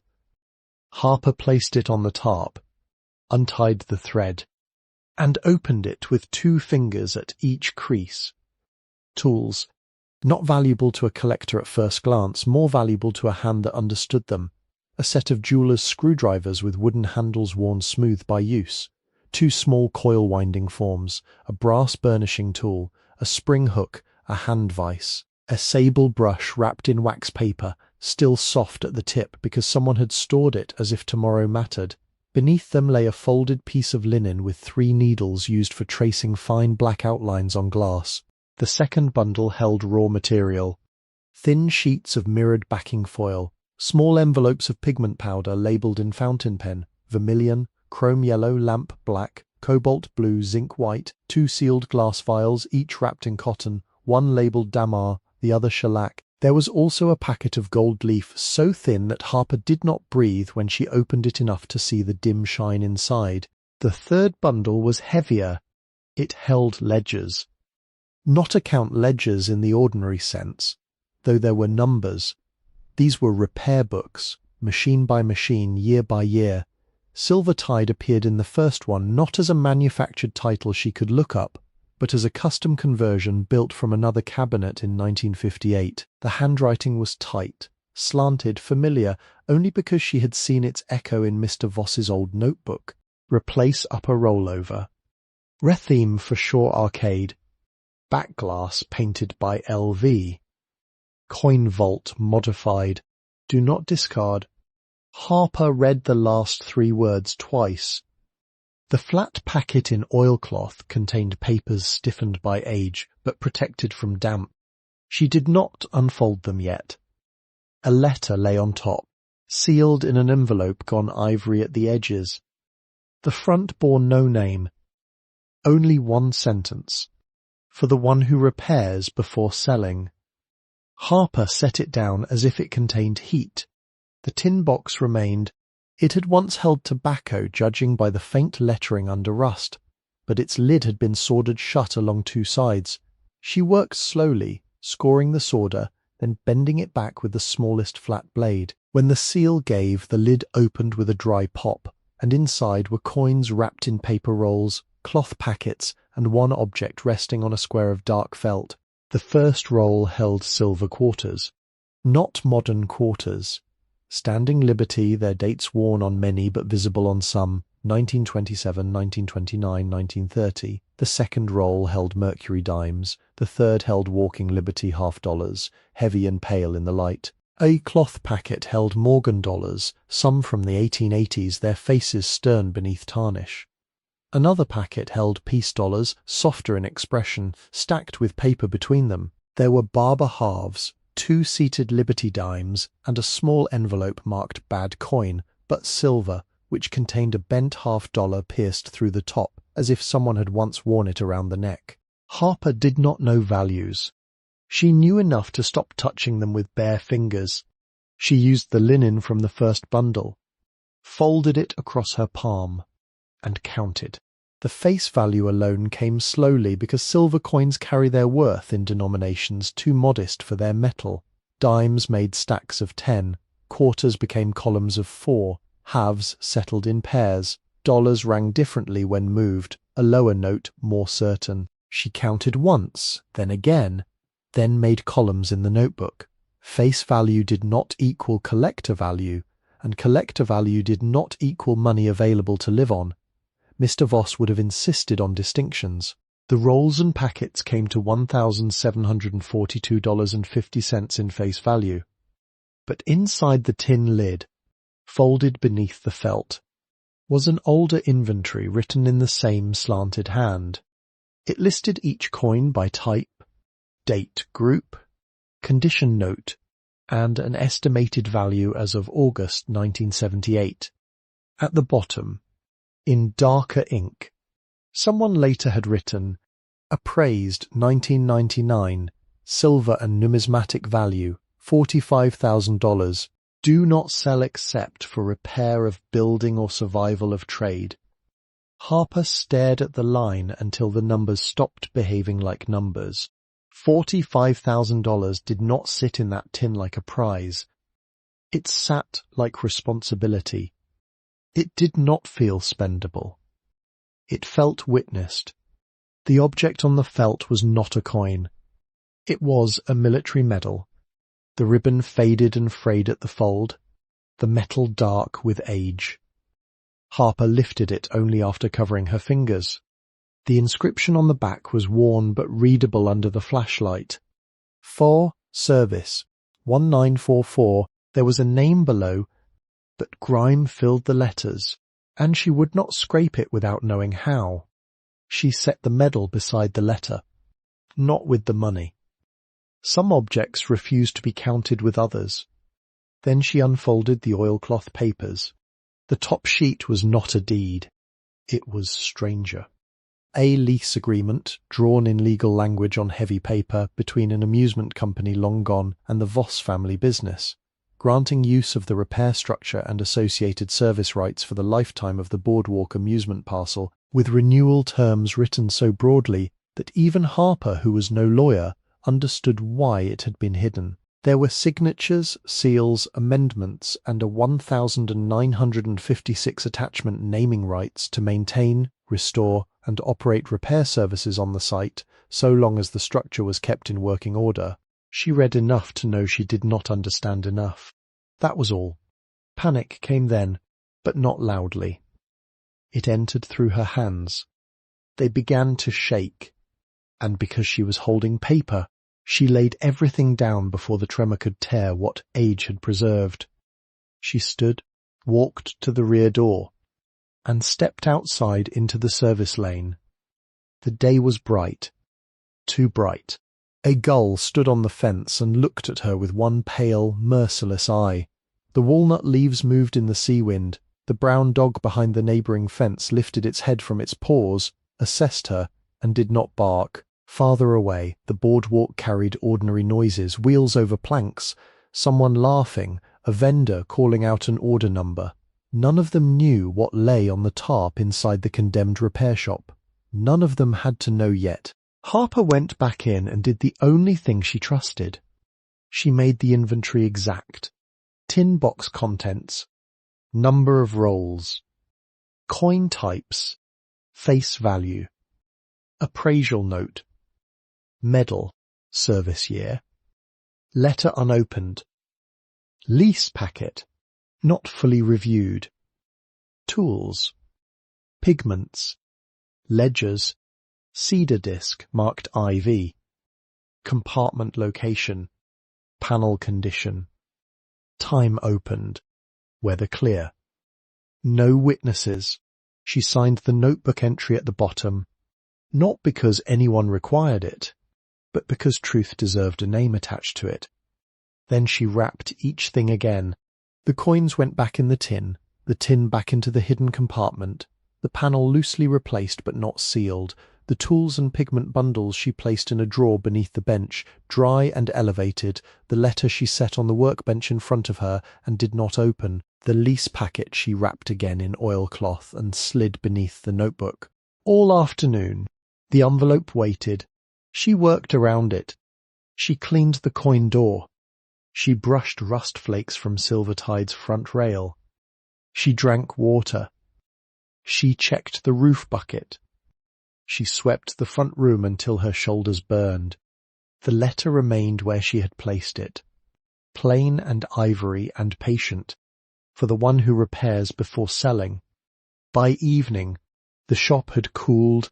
Harper made no fire because the air was warm and because fire would make the room feel too intimate for what had happened.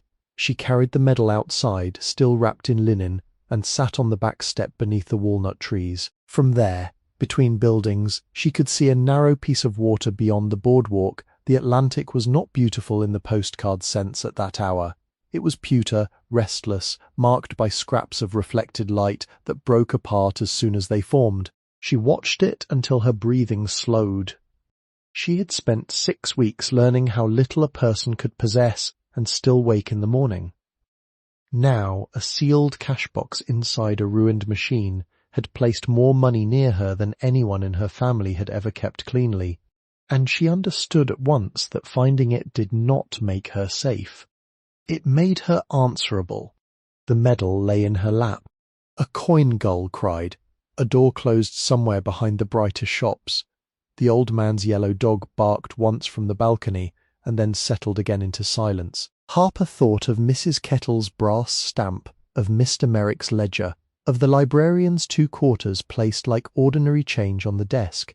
She thought of Mr. Voss saying that anything worth fixing would tell the truth if patience held. The letter waited inside. She did not read it that night. Instead, she stayed on the step until the last light left the water and the repair shop behind her became a darker shape among dark shapes, holding its machines, its hidden coin vault, its unfinished sentence. The arcade was not empty. It had been waiting. Morning came in without asking permission. It entered first through the cracks in the plywood, then through the dust suspended above the bench, then across the sealed envelope that had waited all night beneath the broken wall clock. Harper had slept in pieces again, but not from cold this time. The building had been warmer after the previous day's sun, and the stove, though unlit, seemed to hold a memory of heat in its iron. What woke her was not discomfort. It was the exact knowledge that something on the bench had a voice and that she had delayed hearing it as long as she could. She washed at the outside spigot before the neighbouring businesses opened. The water ran brown for 3 seconds, then clear. She cupped it against her face and let it drip from her chin onto the packed dirt beneath the walnuts. Her thumb had scabbed where the door had cut it. Her fingernails were black with the labour of the shop. When she came back inside, she did not sit immediately. She swept the floor around the workbench. She set the ledger, the medal, and the oilcloth packet in a careful line. She folded the linen square twice and placed it beside the envelope. Only then did she lift it. The handwriting on the front stopped her. For the one who repairs before selling. She had seen the same lean in the ledgers, the same pressure on downward strokes, the same narrow loop in the letter H. Yet this writing was older than Mr. Voss's, more formal, the hand of someone who had learned penmanship when people still believed character could be trained into the wrist. The ink had browned slightly. At the lower corner near the sealed flap, there was a fingerprint in what might have been paint, dark red or rust, preserved there like the touch of a person who had not expected to be touched back. Harper turned the envelope over. The seal had been made with wax, not decorative wax, work wax, darkened, plain, pressed with the edge of a flat tool. She opened it with the utility blade, cutting along the very top seam so the flap would remain whole. The paper inside had been folded into thirds. It resisted unfolding at first, not from secrecy now, but from age. She laid it flat on the bench and read, "My dear one, whoever you are, if you are reading this, then you have done what most people will not do. You have opened a broken thing carefully before deciding what it is worth. That is enough for me to trust you a little. Though I do not know your name, your face, or whether you come to this bench with family behind you, or only the long shadow of needing a place to stand. I am writing in the back room of the service shop on October 6th, 1981. The sea is loud tonight, and the wind has been pushing sand under the rear door since supper. I have received the diagnosis from Dr. Miriam Feld at Monmouth Medical Centre in Long Branch. She gave it to me plainly, which I appreciated, because pretty words can be attacks on the dying. The cancer has gone where a surgeon cannot follow.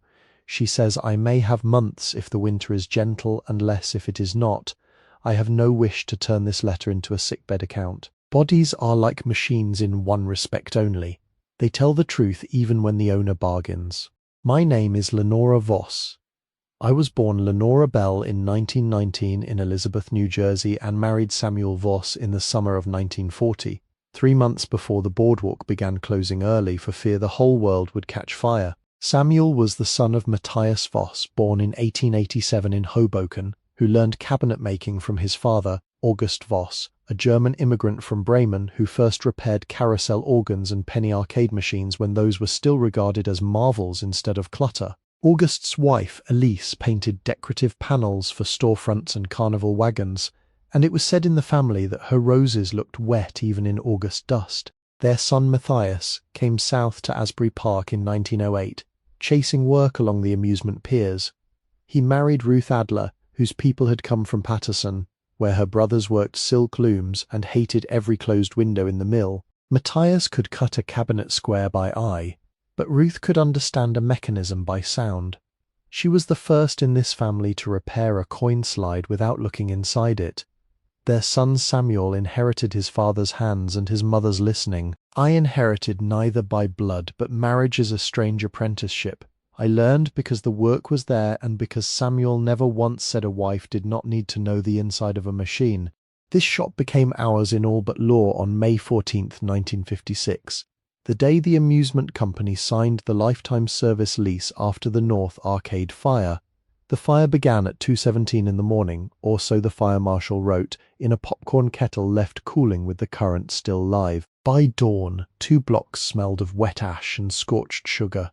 3 machines were lost, 4 were saved, and 1 boy who slept under the pier was carried out coughing but alive. After that, the operators understood that men who could keep current honest were worth more than men who only sold tickets. Samuel signed the agreement at this counter. I made coffee in a blue enamel pot. Ruth, already stiff in the hands, said the paper mattered less than whether we kept the roof tight. We kept it tight for as long as we could. Then came the war years that had already taken more than anyone admitted. Samuel served in the Navy in the Pacific and came home in 1945 with a cough that never fully left him and a silence around certain memories. His younger brother, Daniel Voss, did not come home. He was killed in France in 1944, wearing a uniform still too new at the cuffs. The medal in this box belonged to him. It came to Ruth wrapped in government paper. She kept it in the drawer where she kept spare coin return springs, not from disrespect, but because that was the drawer she opened every day. I think she could bear grief if it worked beside her. Our son Peter was born after the war and grew up beneath these benches. He could sort bulbs before he could read. He left for Vietnam in 1968 and returned with his face older than his father's had been. He drowned 3 years later off the inlet in a storm no one expected because the morning had been blue and clear. Samuel followed him inside a year, though his heart took longer to stop than his will did. By 1973, I was the last one in the shop every night, turning out lights over machines that had been made for noise. For more than 30 years I have lived with the sound of work leaving. People say an old trade dies suddenly, but that is not so. It goes silent one drawer at a time. First the young men stop asking to learn, then the suppliers close, then the good rubber comes from farther away, then a customer says it is cheaper to replace than repair, and another says he saw a newer machine with lights like a TV. The last wound is not poverty. It is being treated as quaint by people who do not know what they are losing. Still, if you're there, then not everything has been lost. I have hidden the coins because money left in a bank can be found by men with forms, and money spoken of aloud can become a magnet for the worst kind of cousin. The coins are not treasure in the storybook sense. They are a roof fund, a winter fund, a keep the bench alive fund. Spend as little as you can. Sell only with a written inventory, and only after asking 3 opinions from people who do not stand to profit from your ignorance. Silver is patient, hunger is not. Know the difference before you choose. The tools are ordinary except where they are not. The small brass burnisher was August's. The coil forms were made by Matthias from maple offcuts in 1932. The sable brush was mine, bought in Newark with 2 weeks' grocery money and hidden from Samuel until I had earned it back with backglass repairs. Wash it only with mineral spirits first, then mild soap, never hot water. Lay it flat to dry. If you stand it in a jar, the point will bend, and a bent point teaches bad lines. If you restore backglass, remember that glass punishes pride. Clean the surface with distilled water and a drop of mild soap, no ammonia. Work on felt. Photograph the front before touching the back, because the hand forgets what the eye swore it would remember. The black line must be matched first. I used lamp black with a small measure of damar varnish, thinned to a line that leaves the brush freely but does not flood. 1 part pigment to 2 parts binder is a beginning, not a law. Humidity changes everything. Do not paint below 58 degrees if you can help it, and do not silver until the color has cured at least 48 hours. For silver backing, warm the room to 68 degrees, keep the glass level and breathe away from the work. If you use shellac over a repair, cut it thin, 3 parts alcohol to 1 part shellac, and let each coat settle 20 minutes. Never hurry a transparent color. It will show your impatience forever. For coils, count turns rather than trusting appearance. A flipper coil wound loose may work on the bench and fail under play. Use enamel wire of proper gauge, keep the layers even, and test resistance before soldering leads. Dress, switch, contacts with a flex stone and leave enough gap for the machine to speak clearly. Too close and it chatters, too far and it begs. A machine should not have to beg. I have left the lease because paper can sometimes protect what love cannot. Whether it still holds by the time you read this, I cannot know. Show it first to someone careful. Do not show it to a man who smiles before reading. The amusement people have changed names so many times that their own grandsons may not know what their grandfathers signed, that ignorance may be your shelter for a while. There is a mark outside behind the shop in the walnut tree nearest the rear steps. Samuel drove an iron horseshoe into the trunk in 1957 after the lease was signed, open side upward because Ruth said luck should not be invited only to pour out again. If the tree still stands, touch it for me. If it has died, then know that it stood longer than many promises. I do not know who you are. Perhaps you are blood, perhaps you are not. I have reached an age where blood seems less important than whether a person closes the door gently when rain is coming in. Inheritance is not the receiving of what is valuable. It is the agreeing to become careful with what was kept. If no one taught you that, let this letter teach it now. There may come a day when you are tempted to sell the coins, the tools, the lease, the machines, and buy yourself a life that looks easier from a distance. I cannot forbid you. I am dust by then, or near it, but I will ask you to sit on the back step first and listen to the sea through the boards. Ask whether you are escaping the work or only leaving because no one ever told you that you were allowed to stay. You are allowed to stay. The house is not empty. It has been waiting. You are welcome here. Lenora Voss, Asbury Park, New Jersey, October 6, 1981. Harper read the last line and did not move. A truck passed somewhere beyond the boardwalk, its tires striking a loose plate in the road with two hollow reports. The shop held its stillness after that. Dust turned slowly in a column of light. The stove door stood open from yesterday's ash clearing. The screwdriver kit lay beside the letter with one handle catching the sun.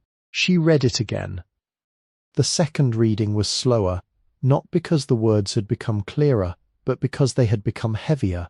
Dr. Miriam Feld, August from Bremen Elise's Roses, Matthias and Ruth, Samuel signing at the counter, Daniel's medal, Peter beneath the benches, the roof, the brush, the temperature, the warning about smiling men, the permission to stay, written by a woman who had expected death to arrive before any answer. When Harper finished, she folded the letter along its original creases. Not new creases, not convenient ones. The old paper remembered its own shape, and she let it. She placed it back into the envelope without sealing it, then set the envelope beneath the ledger so the corners would flatten.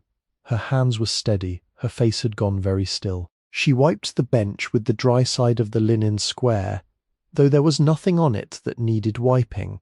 Then she took the medal outside. The rear steps were warmer than they had been the night before. Morning had come fully into the service lane, touching the chain-link fence, the pallets, the rusted exhaust fan, the weeds growing along the concrete seam. The walnut trees moved overhead with their modest shade. Harper stood beneath the nearer one and looked for the mark. At first she saw only bark. Then, 3 feet above shoulder height, half swallowed by growth, the iron curve appeared. The horseshoe had been driven into the trunk so many years earlier that the tree had begun to take it in, bark swelling around the sides, iron dark and rough, open end still turned upward. One nail head remained visible, the other had vanished into living wood. Harper set the wrapped medal on the step, reached up, and touched the iron with 2 fingers. It was warm from the sun. Not lucky. Not magical. Only present. She stood there longer than the gesture required. A gull landed on the roofline and shifted its weight. The brown dog watched without barking. Somewhere in the brighter stretch, a vendor raised a metal gate. The sound carried over the boardwalk in a rattling sheet, then ended. Harper took her hand down and looked at her fingertips. Rust had marked them faintly, a reddish-brown dust like dried paint. Back inside. She searched for the candle. It had not mattered the day before. She had seen it during inventory and written it down without attention. One stub of a work candle in a coffee can beneath the back bench. Now she took it out. The wax had yellowed and cracked along one side, and the wick lay bent against the rim of the can. A grease pencil note on the lid read "Power Outages." The can itself bore a faded label from a brand of coffee no grocery store sold anymore. 60 years might have sat in that wax. More. Perhaps. Time leaves no neat receipt. She cleared a place on the counter in the front room, away from paper, away from solvents, away from loose cloth. She set the coffee can there, pinched the wick upright, and struck a match from the small book she had found near the stove. The first match broke, the second flared. The wick took slowly, then produced a small wavering flame, blue at the root and yellow above. The front room changed. Not greatly. No heavenly opening, no music, only the cracked display case gaining an edge of gold. The tarps over the machines becoming softer in their folds. The hand-lettered backglass work by appointment sign appearing less like an artifact and more like a notice someone might read again. The flame reflected in the dirty glass of Silver Tide's broken backbox, caught, trembled, and held. Harper placed the medal beside the candle and sat on the stool behind the counter. She did not pray. She did not speak. She watched the flame make its small argument against all that had gone dark. After a while, names began arranging themselves in her mind, not as family exactly, but as a line of people who had each held one small thing long enough for another person to reach it. Mr. Voss, with carbon dust beneath his nails, teaching a child that a dead circuit deserved patience before blame. The librarian with silver hair placing 2 quarters on the desk without dressing them in pity. Mrs. Kettle keeping the $10 bill beside the brass stamp for 1 breath longer than the rules required, then warning her, as if warning could be a form of shelter. Mr. Merrick opening a red ledger to a girl who had no address, no income, and no proof except her hands. The barber who had given her a sandwich wrapped in foil. Calling it payment for the fan, though, both of them knew the fan had not been worth that much. The church volunteer with the socks. The bus driver who waited. None of them had saved her entire life. That would have been too much to ask, and maybe too much to receive. They had done smaller things, which the world often mistakes for smaller importance. A quarter, a receipt, a warning, a page in a ledger, a sandwich, a pair of socks, a little delay at a curb while a tired person crossed the last half block. Small kindnesses had weight when they were placed at the right moment. And maybe you know that, too. Maybe there was a winter morning when someone scraped ice from your windshield without leaving a name, or a nurse who tucked an extra blanket around your feet, or a neighbour who brought soup and did not ask to hear the whole sorrow before setting it down. Maybe somebody once paid the balance at a register when your card would not pass, or waited at a doorway while you gathered yourself, or spoke to you with respect at an hour when you had begun to forget you were worthy of it. If you remember a kindness like that, one you still carry after years have worn everything else thin, tell us about it in the comments, not because the world needs proof that goodness exists. It does. But because someone listening tonight may need to hear how often goodness arrives without a trumpet, in work gloves, in a paper bag, in 2 quarters laid quietly on a library desk. Harper stayed behind the counter until the candle burned down 1/2 inch. Then she pinched it out with damp fingers, as Mr. Voss had taught her to do with bench flames, never blowing dust across open work. Smoke rose in one thin thread and disappeared beneath the ceiling. She returned the medal to its square of felt and set it inside the tin box, separated from the coins by folded linen. The letter went into the oilcloth packet, but not deep. It would be read again. It had become part of the daily work. That afternoon, she did not open the coin rolls again. She studied the lease only long enough to mark the pages that needed outside eyes.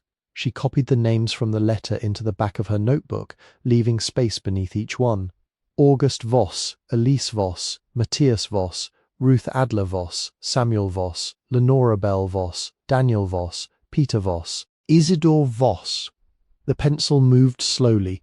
Some letters darkened where she pressed too hard.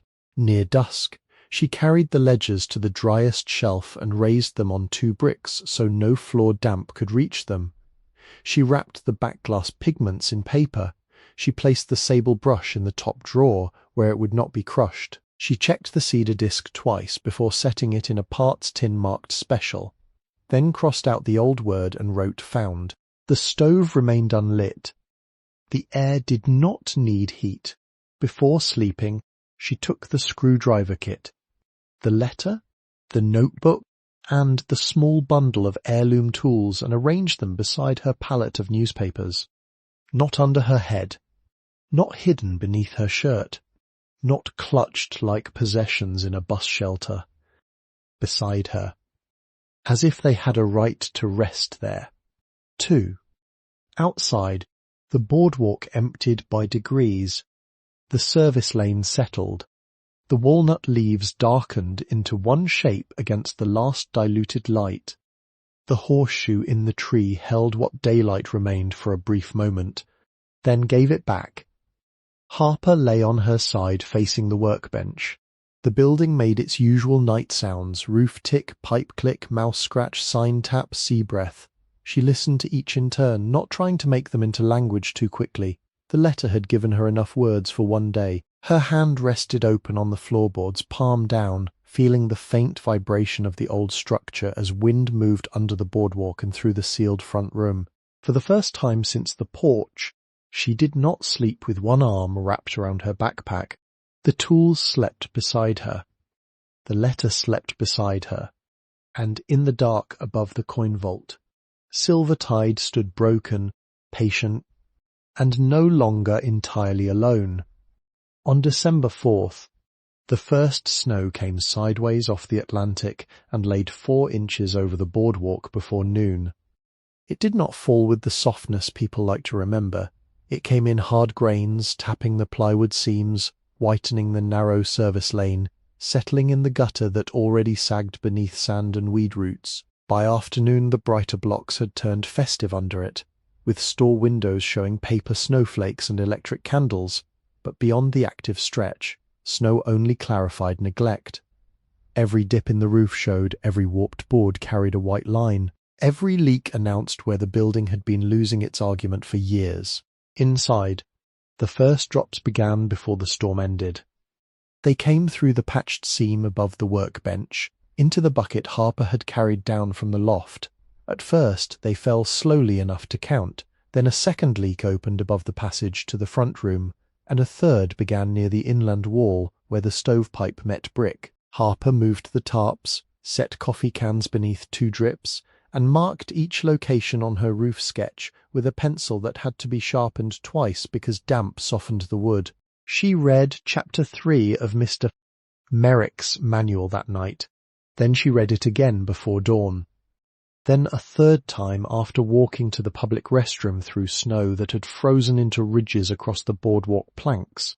The chapter had been written for sheds, porch roofs, and lean-to additions, not for a narrow repair shop wedged between failing walls and salt wind, but the principles held if treated with respect: locate sound rafters, strip loose roofing, replace rot before covering, lap felt from low edge upward. Keep water moving away from seams, fasten for wind, not for appearance. Do not bury a problem merely because rain has stopped. Harper measured the roof from the hatch because climbing out onto snow-slick shingles would have been foolish, and foolishness was a luxury for people with someone waiting below. The roof was a shallow rectangle, roughly 22 feet by 64, including overhang. The front third had newer asphalt shingles from some repair done in the 1990s, curled but present. The rear slope, where most water entered, needed immediate work over a section 14 feet wide and 20 feet long. Not permanent, not beautiful, but honest enough to carry winter. She wrote the calculation in the notebook. 280 square feet repair area, add waste, overlap and error 320. 3 bundles of 3-tab shingles would cover roughly 1 square, too little for everything but enough for the worst section if she worked carefully. 1 roll of 15-pound felt would more than cover the patch. Roofing nails, 1¼ inch, galvanized because salt punished cheap metal. Roof cement for flashing seam, drip edge if possible, sister rafter material for the soft span near the inland wall. At Merrick Hardware, Mr. Merrick listened without interrupting while she read the list. His store had changed with the season. Bags of ice melt stood near the entrance. Snow shovels leaned where rakes had been.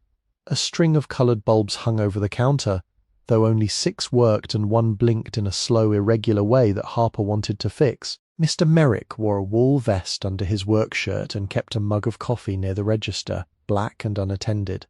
Rear slope only, he said. For now. You know, for now is where roofs get dangerous. Yes. Sir. He took the pencil, recalculated her numbers, and corrected only 1 figure. 4 bundles, he said. Wind waste. You cannot stretch shingles against December. I do not have room on the account for 4. No. He went into the back room. Harper heard drawers, then the scrape of something heavy moved from a shelf. When he returned, he carried a roofing hatchet with a square head, a hatchet blade on one side, nail slots cut into the other, and a leather grip darkened almost black. This was my wife's father's, he said. Roofed half the bungalows in Bradley Beach before his knees turned traitor. Harper did not reach for it. I cannot buy that. I did not price it. Then I cannot take it. I did not say keep. He laid it on the counter between them. You bring it back when the roof is closed. Not when it is perfect. Closed. The account took 3 bundles of discounted shingles, the felt roofing nails, 1 tube of roof cement, and 2 8-foot lengths of 2x6 for the sister rafter. The 4th bundle appeared on the receipt with a line drawn through its price, and the words torn wrapper. Harper knew the wrapper was intact when he carried it from the back, but she signed the ledger without correcting an old man who had chosen his life a mercy. The skilled help came without being invited. On the 2nd morning of roof work, a man stood in the service lane before she had opened the rear gate. He was tall but bent from the neck, with a canvas coat patched at both elbows and a knit cap pulled low over ears made red by cold. His beard was white in uneven patches, and one eye watered constantly in the wind. He carried no tools except a carpenter's pencil tucked behind one ear. "You the Voss girl?" he asked. "I am Harper. Name's Earl Taverner. Merrick says you're trying to drown slower." She looked at the roof, then at him. "I'm trying to stop the leaks. That's what I said." He had roofed houses, motels, bathhouses, and 2 churches before a fall in 2003 ended his paid work. He would not climb any more, he said this plainly. He would stand on the loft hatch, sit on the upper plank, shout if necessary, and tell her when her work was foolish. He would not take pay because, as he put it, money makes bad knees ambitious, and his were already proud enough. For 11 days, he came in the mornings with a thermos and a silence that matched the weather. His teaching was terse. That nail's proud. Pull it.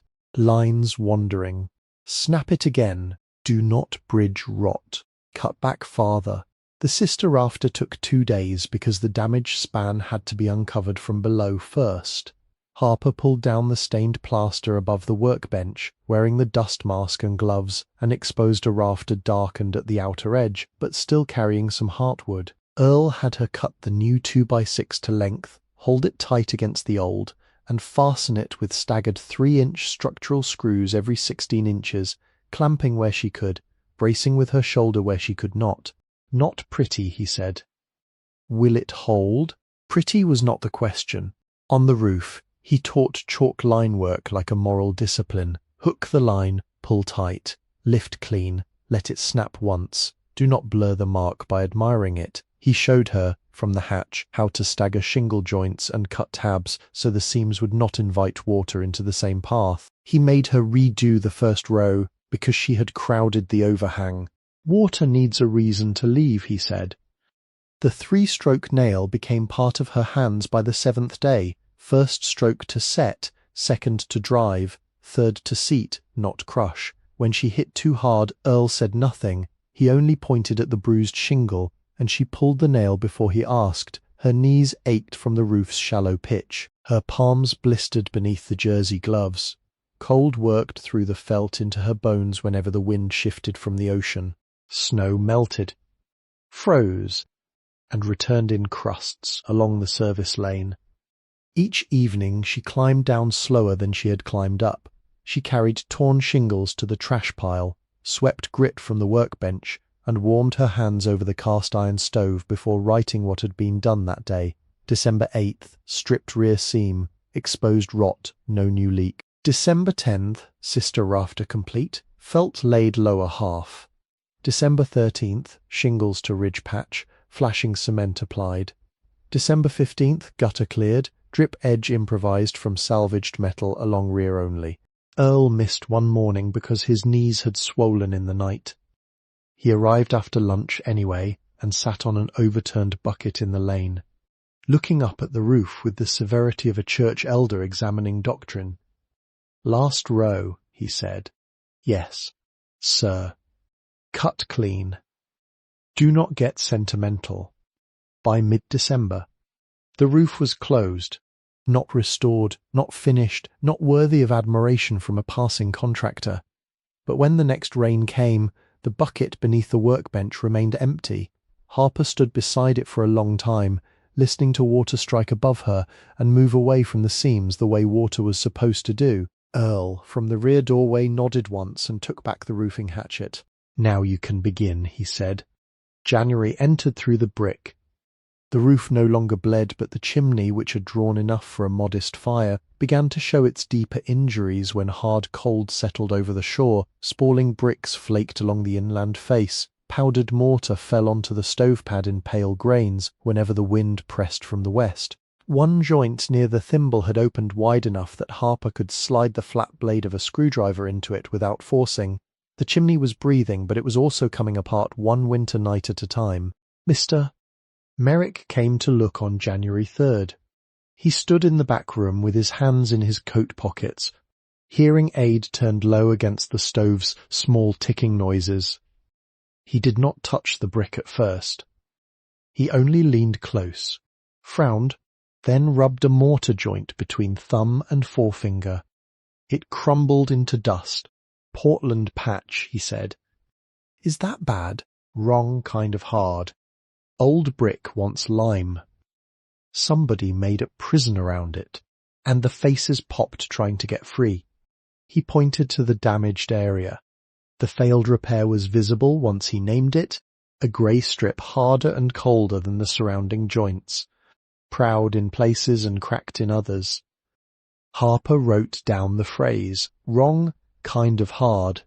The mixture he recommended sounded less like modern repair and more like cooking from a recipe guarded by stubborn hands. Hydraulic lime, fine sand, a little fireclay near the thimble and smoke shelf, no rich Portland mix. Dampen old brick before repointing. Remove bad mortar to at least twice the joint width.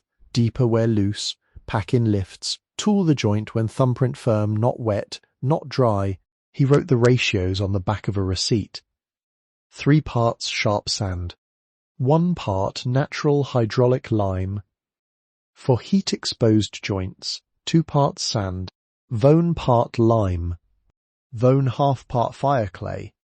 Water slowly. Mix smaller than pride. Keep from freezing. "Can I do it in this cold?" Harper asked. "You can do some things. Not all. 20 degrees means the wall owns the schedule. For 3 weeks, the chimney governed her days. She worked in temperatures that stayed in the 20s, sometimes rising to 28 by noon, sometimes dropping so low overnight that the inside of the plywood windows furred with frost. She heated the room first with a cautious fire, then let the brick warm but not overheat. She raked out bad joints with a bent screwdriver, a narrow cold chisel borrowed from Mr. Merrick, and patience that made her shoulders burn. The powdered mortar came out in soft streams, the wrong hard patches resisted, then broke in sharp grey chips that skittered across the floor. Every 15 minutes, her bare fingers went numb. Gloves were too clumsy for the smaller joints near the thimble, so she worked until the fingertips stopped obeying, then held them near the stove, not too close, waiting for pain to return. Pain was useful. It meant the hand had come back. She flexed each finger, wiped brick dust on her skirt, and returned to the wall. The mortar had to be mixed in modest batches because cold shortened its mercy. Harper used an old enamel pan from the loft, measuring with a tin cup marked by tape, sand first, lime next, fireclay only where heat would demand it. She turned the dry mix until the colour evened, then added water by spoonfuls, resisting the temptation to make it easy. Too wet and it would slump. Too dry and it would not bond. Good mortar held together when squeezed and broke clean when pressed. She learned the feel by failing twice. The first batch fell from the joint in clumps. The second dried crumbly, because she had rushed the dampening. After that she misted the brick with water warmed on the stove, waited until the surface sheen vanished, and pressed the mortar deep with a small pointing trowel Mr. Merrick had added to the account under the word used. She packed the back of each joint first, then the face, then drew the tool along it when the surface would take a fingerprint without filling it with paste. Days took on the slow repetition of repair. Fire before dawn, water heated, brick dampened, old joint raked, dust brushed, mortar mixed, fingers numbed, Fingers warmed, mortar packed, joint tooled, cloth hung to shield the section from drafts, fire banked low at night so the wall would not freeze too sharply, notes written after supper while the shop smelled of lime, soot, and wet sand. Earl Taverner came twice. Not to help, only to inspect. "Better," he said the first time. The second time he tapped a joint with his fingernail and gave no comment at all, which Harper understood by then as praise too expensive to waste. The coldest morning came January 18th, when the public thermometer outside the diner read 21 degrees and the wind made it feel meaner. Harper had woken to find the water in her bottle edged with ice. She considered doing nothing that day. The thought sat beside her while she lit the stove with kindling shaved the night before. Her body had become a ledger of work. Knees from the roof, wrists from the chimney, back from carrying water, thumb scar pulling tight in cold. She ate oatmeal from a chipped mug and opened the letter again. Not to read all of it, only the lines about the machine not having to beg. Then she mixed half a pan of mortar. By late January, the damaged face had changed. Not new. Better than new would have been false on old brick.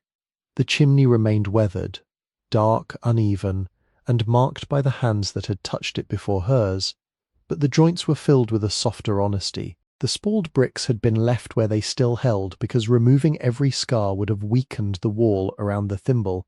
The fireclay mix dried a shade paler, and Harper accepted the difference as a record of purpose. The test fire came on January 29th.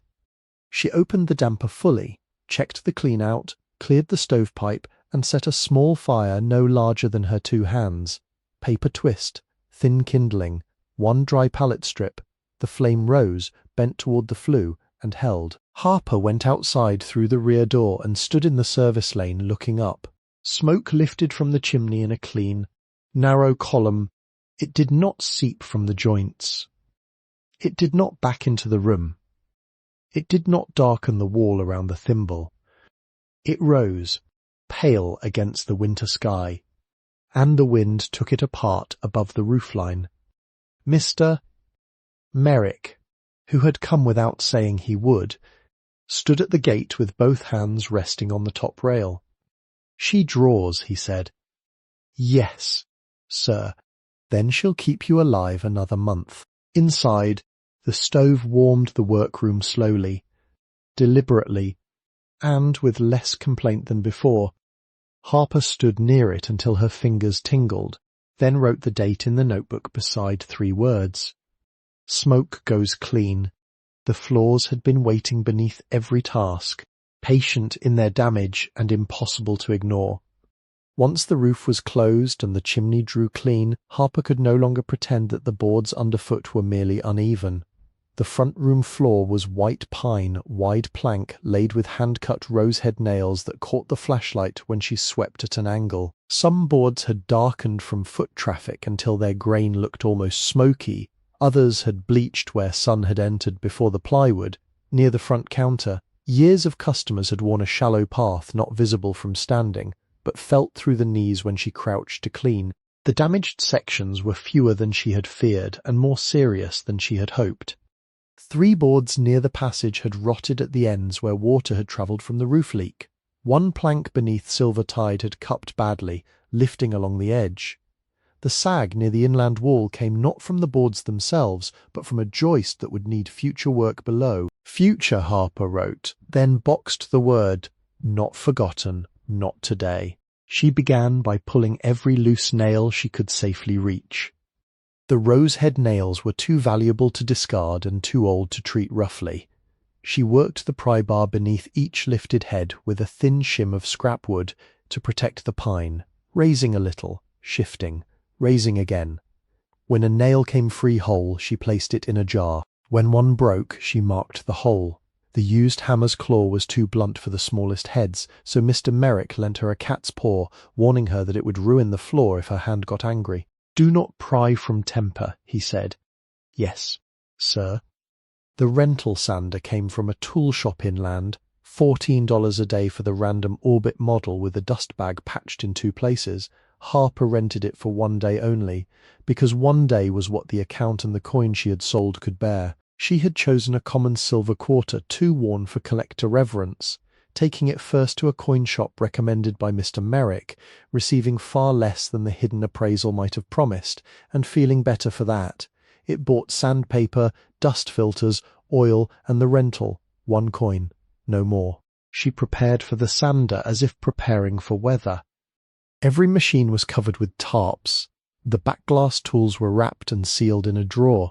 The letter and ledgers went into the loft inside a plastic storage bin Merrick had sold her for 90 cents because the lid was cracked at one corner. She taped the stove door shut, swept twice, vacuumed with a borrowed shop vac that screamed like a wounded gull, then swept again.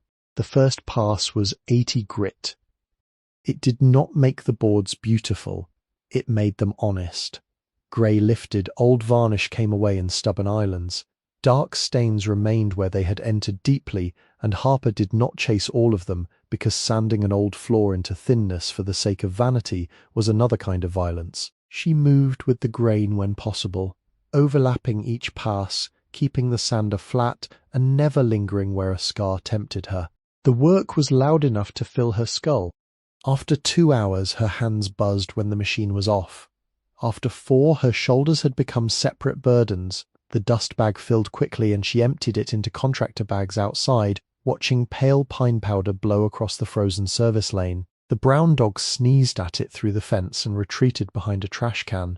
The second pass, 120 grit, revealed the room. Not finished. Revealed. The white pine began to show dark honey beneath the grime, the kind of colour old wood keeps when no one has forced it to pretend it is young.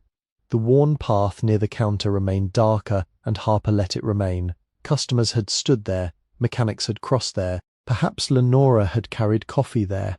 Wear was not always damage, sometimes it was testimony. The third pass, 220 grit, was done by hand in places. The machine could not reach corners, thresholds, the narrow strip beneath the display case, or the careful edge around silver tide. Harper wrapped paper around a block and worked until her fingers cramped. She smoothed raised splinters, feathered rough transitions, and left larger depressions alone. By midnight, with the rented sander due back at 8 in the morning, she sat on the front counter stool in a room that smelled of pine dust so strongly it seemed the boards had become trees again. The oil came after 2 days of cleaning. Mr. Merrick recommended a mix: tongue oil for hardness, boiled linseed oil for warmth, thinned first coat with mineral spirits so the boards could drink. He gave her the ratio on a scrap of cardboard: 1 part tongue, Vone part linseed, Vone part mineral spirits for coat 1, then less thinner, then no thinner, if the wood still asked. Rags can burn by themselves, he said. I know. Knowing has not saved everybody. She laid used rags flat outside on a wire rack until dry, weighted at the corners with stones. The first coat darkened the floor from pale sand to honey. The second, 48 hours later, drew red-brown tones from boards she had thought were plain. The third went on thinner, rubbed by hand with a cloth wrapped around a block, and by the time it cured, the floor had deepened toward mahogany in the worn places, while the less travelled boards held a quieter amber. For 48 hours after each coat, she walked only where she had laid scrap planks as bridges. The waiting was harder than the work. She slept in the back room, watching the front floor dry in low winter light, smelling oil, pine, stove ash, and salt. She wanted to rush the cure because the room had begun to invite arrangement. She wanted the machines set right, the counter cleaned, the display case washed, the front window seams sealed against the wind. Instead she waited. A finish hurried becomes sticky, and sticky gathers dirt forever. On January 27th, she woke before dawn and could not rise. Not from illness, not exactly. Her body had completed one command too many. The thought of carrying water, sanding a corner she had missed, checking the roofline, writing ledger notes, asking Mr. Merrick for one more item on the account, and facing another day of exact need settled on her chest with the weight of wet canvas. She sat up, then sat still, hands resting on her knees, while the shop slowly appeared around her. Nothing broke because she did not move. That surprised her. The roof did not open. The chimney did not collapse. The floor did not lose what oil had given it. Silver Tide remained in its corner, broken and patient. The letter lay inside the drawer. The walnut trees stood outside whether she deserved them or not. So Harper did not work that day.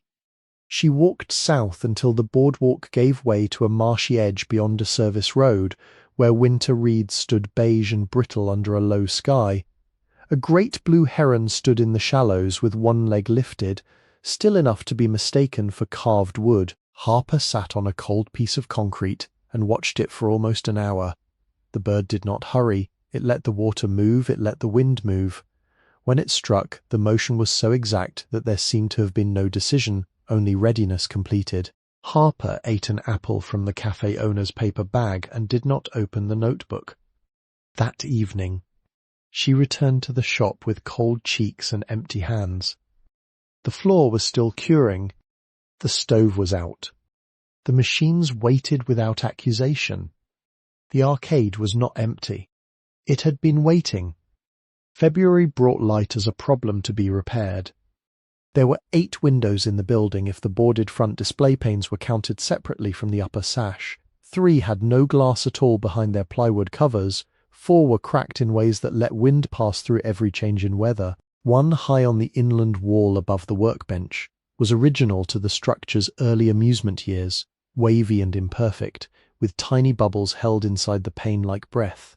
It had been marked in Lenora's ledger with a note from 1974, "Do not replace. Old glass sees softly." Harper wrote the same beside it, "Do not replace."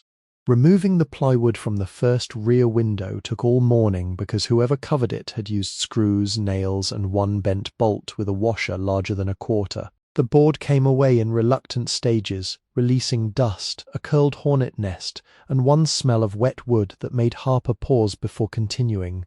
Behind it, the sash hung crooked. The lower pane was gone. The upper had cracked diagonally from corner to corner, but remained in place by habit and dried putty. The technique came from 3 sources: Mr.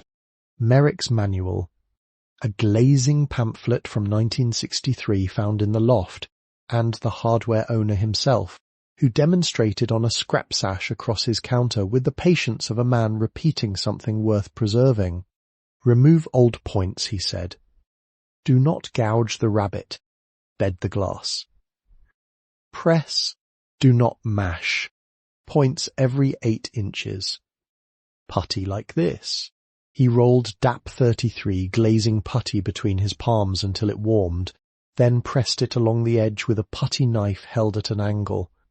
1 stroke if you can, 2 if you must, 12 if you want it ugly. Harper bought 1 tub of putty, a packet of glazing points, 2 panes of salvaged glass cut to size, and 1 roll of 1/4-inch cotton sash cord. The missing panes would require scavenged glass from an inland salvage yard, but Mr. Merrick let her take 2 mismatched pieces from the back room for the price of sweeping his sidewalk after a salt delivery. She accepted the bargain because it had a beginning and an end. The first window was ugly. Not failed. Ugly. The putty line wavered where her wrist changed angle. 1 corner thickened, 2 glazing points sat slightly proud and had to be reset.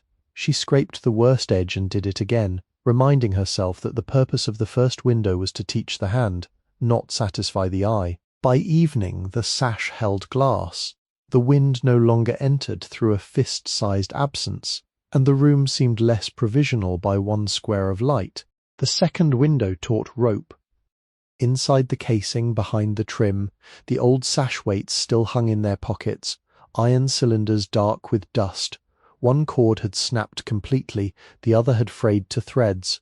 Harper removed the stop bead carefully, labeling each piece with pencil so it could return to its own place. The sash came free with a sigh, lighter than expected once separated from the wall's memory. The cotton cord felt humble in her hand, 1/4 inch, braided stronger than it looked. She tied it to the counterweight with a figure-8 knot after practicing 4 times on the workbench leg. The first knot dressed poorly and jammed against the pulley. She untied it, cut a clean end and tried again. The second seated properly.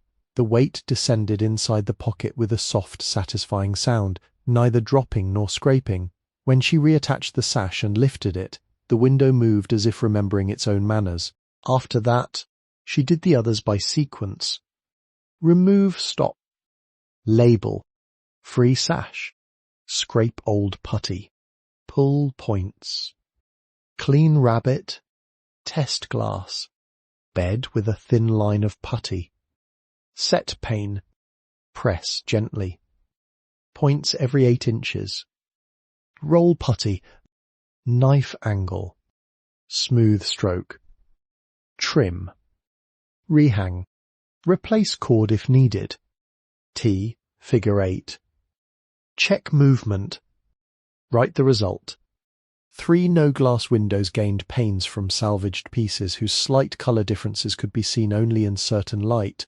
4 cracked panes were replaced where cracks endangered the glass. The original wavy pane above the workbench remained, its old putty stabilised rather than stripped, its sash cord replaced with the care one gives an elder who has earned the right not to be improved. Cold made the putty stubborn. Harper warmed the tub near the stove, not close enough to oil out, just enough for the material to yield beneath her thumb. Her hands learned its readiness. Too cold it tore, too warm it smeared. Right, it rolled into a rope and accepted the knife without dragging. She wiped each pane with vinegar water and newspaper, then stood back to let the room show her what had changed. Light entered differently after glass. Not more dramatically. More honestly. The workbench acquired a morning. The front counter gained late afternoon. Dust became visible sooner, which meant the room also became less forgiving. Silver tide beneath its half-folded tarp showed the swollen cabinet side more plainly, and Harper did not look away from it. The machines needed cleaning, wiring, flipper work, and years of patience. The building had only given her permission to continue. On the last window, February had softened for one day. The air outside rose above freezing, and melt water ran from the boardwalk in narrow streams that carried sand, cigarette ends and 1 red ticket stub from some arcade still bright enough to sell prizes. Harper worked at the rear sash above the bench, replacing a cracked lower pane while leaving the older upper glass untouched. She had just pressed the last glazing point when a chickadee landed on the walnut branch outside. It was a compact bird, black-capped, quick-eyed, balanced on a twig so thin it bowed beneath almost no weight. Harper stopped with the putty knife in her hand. The bird turned its head once toward the glass, toward her, toward the room where coils and brushes and broken machines waited in ordered disarray. It tapped the branch with its feet, shook loose 1 drop of melted snow, and remained. Harper did not move until it flew. When it did, the branch lifted back into place. The repaired sash held. The old upper pane bent the afternoon light in a wavering line across the workbench, over the closed notebook, the sable brush drawer, and the tin marked found. Harper smoothed the final putty bevel with 1 slow stroke, cleaned the knife on a rag laid flat to dry, and wrote in the notebook before the light changed. 8 windows. Wind reduced. Original glass kept. Late February showed Harper where the walls had been holding their breath. Once the roof stopped leaking, once the chimney joints cured, once the windows no longer admitted every mood of the ocean, the plaster began to speak in finer sounds. Not collapse, not failure, a dry whisper near the stove, a hollow note when her knuckle touched the wall beside the flue. A seam above the back bench opening 1 hair wider after each freeze and thaw. The building had waited through the urgent repairs, now it offered the quieter ones. The backroom walls were horsehair plaster over hand-split oak lath, and that fact alone made Harper move more slowly. She had seen modern drywall in motel rooms, chalky and anonymous behind beige paint, easy to cut, easy to patch, easy to forget. This was different. The lath beneath the plaster had been split along the grain, each strip irregular, nailed with small dark heads into studs that no factory had squared for speed. Between the strips, the old plaster had pressed through and curled into keys, those hardened fingers that held the wall face in place. In 3 patches near the chimney, the keys had failed. The plaster sagged away from the lath, intact in appearance but hollow behind the skin. "Mister," Merrick said, "do not tear more than it asks." So Harper listened. She tapped in slow circles with the wooden handle of the putty knife, marking hollow areas with pencil. The largest patch was 2 feet wide and nearly 3 feet tall, where heat, moisture, and the wrong hard chimney repair had conspired for years. The second was no bigger than a dinner plate. The third ran in a long crescent above the stovepipe, thin but loose. She cut the edges with a utility blade, not hacking, not widening for convenience, then eased away the failed plaster by hand. Horsehair appeared in the broken edges, fine and dark, embedded in the old lime-like memory in bone. The replacement hair came from a bag Mr. Merrick found in his storeroom behind obsolete furnace filters and a box of brass house numbers. The label was from the 1950s, printed in blue ink, and the contents smelled faintly of dust, animal, and time. He set it on the counter as if it were ordinary. "Still good if it pulls apart clean," he said. Harper lifted a pinch. The fibers separated. The mix was more patient than strong. Lime putty, fine sand, a handful of chopped horsehair for the scratch coat. She dampened the lath first until the old wood darkened but did not drip. The scratch coat went on rough, pressed firmly so it pushed through the spaces and made new keys behind the wall. Before it firmed, she scored the surface with horizontal lines using a scrap of lath, giving the next coat something to hold. She waited. Waiting had become one of the tools. The brown coat came 3 days later, 3/8 of an inch thick where the void was deepest, mixed with less hair and worked flatter, not finished, only brought nearly to plane with the surrounding wall. She misted it morning and evening because lime cured by patience, not by being abandoned. For 72 hours the patches darkened, lightened, and settled. Harper wrote the times in her notebook. Dampen 7:10, dampen 6:40, no cracking, edge stable. The finish coat was thin, 1/8 of an inch, lime and fine sand screened through an old kitchen sieve found in the loft. She applied it with the borrowed trowel, then polished lightly when it began to set, blending the edge into the old wall without trying to erase the repair entirely. The new plaster dried paler. It would age. Everything honest did. When the final patch held under her hand, Harper stood before the chimney wall and said the sentence aloud, though no one was there to hear it. "These patches will hold another 100 years. The words did not make the room grand. They made it accountable. She cleaned the trowel, washed the mixing pan, and set the 1950s bag of horsehair on the shelf with the label facing outward, because some materials deserved to remain visible even after the work was done. Doris from the Blue Swan Diner began leaving paper bags on the rear step before Harper knew her name. The first held 2 hard rolls, a cup of soup in a sealed container, and 3 packets of saltines. The second held coffee in a jar, half a loaf of rye, and an apple with a bruise that could be cut away. The third held eggs, which meant it was not leftover kindness, but chosen kindness. And chosen kindness required an answer. Harper carried the empty bags to the diner after the lunch rush, when only one man sat at the counter reading racing results, and a radio played low behind the pie case. Doris was shorter than Harper expected, with iron-grey hair pinned under a net and forearms strong from lifting coffee pots for 40 years.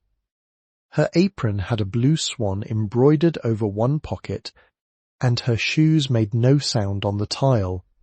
"I need to pay you," Harper said. Doris kept wiping the counter. "No, you don't. I cannot take food without paying. You can if I leave it on steps and walk away." Harper placed 2 folded bills on the counter. Money from repairing a tourist's portable record player. Doris looked at the bills, then at Harper. "When the shop reopens," she said, "you can pay me in candles. We do not sell candles. Then you'll learn one item at a time. That was the end of the negotiation. Doris slid the bills back with 2 fingers and turned to refill the racing man's coffee. After that, the paper bags continued, never daily, never enough to humiliate, always containing something practical: heel ends of bread, soup, beans, once a wedge of cake wrapped in wax paper with the frosting turned inwards so it would not smear. Harper began returning the jars washed, labels removed, lids matched.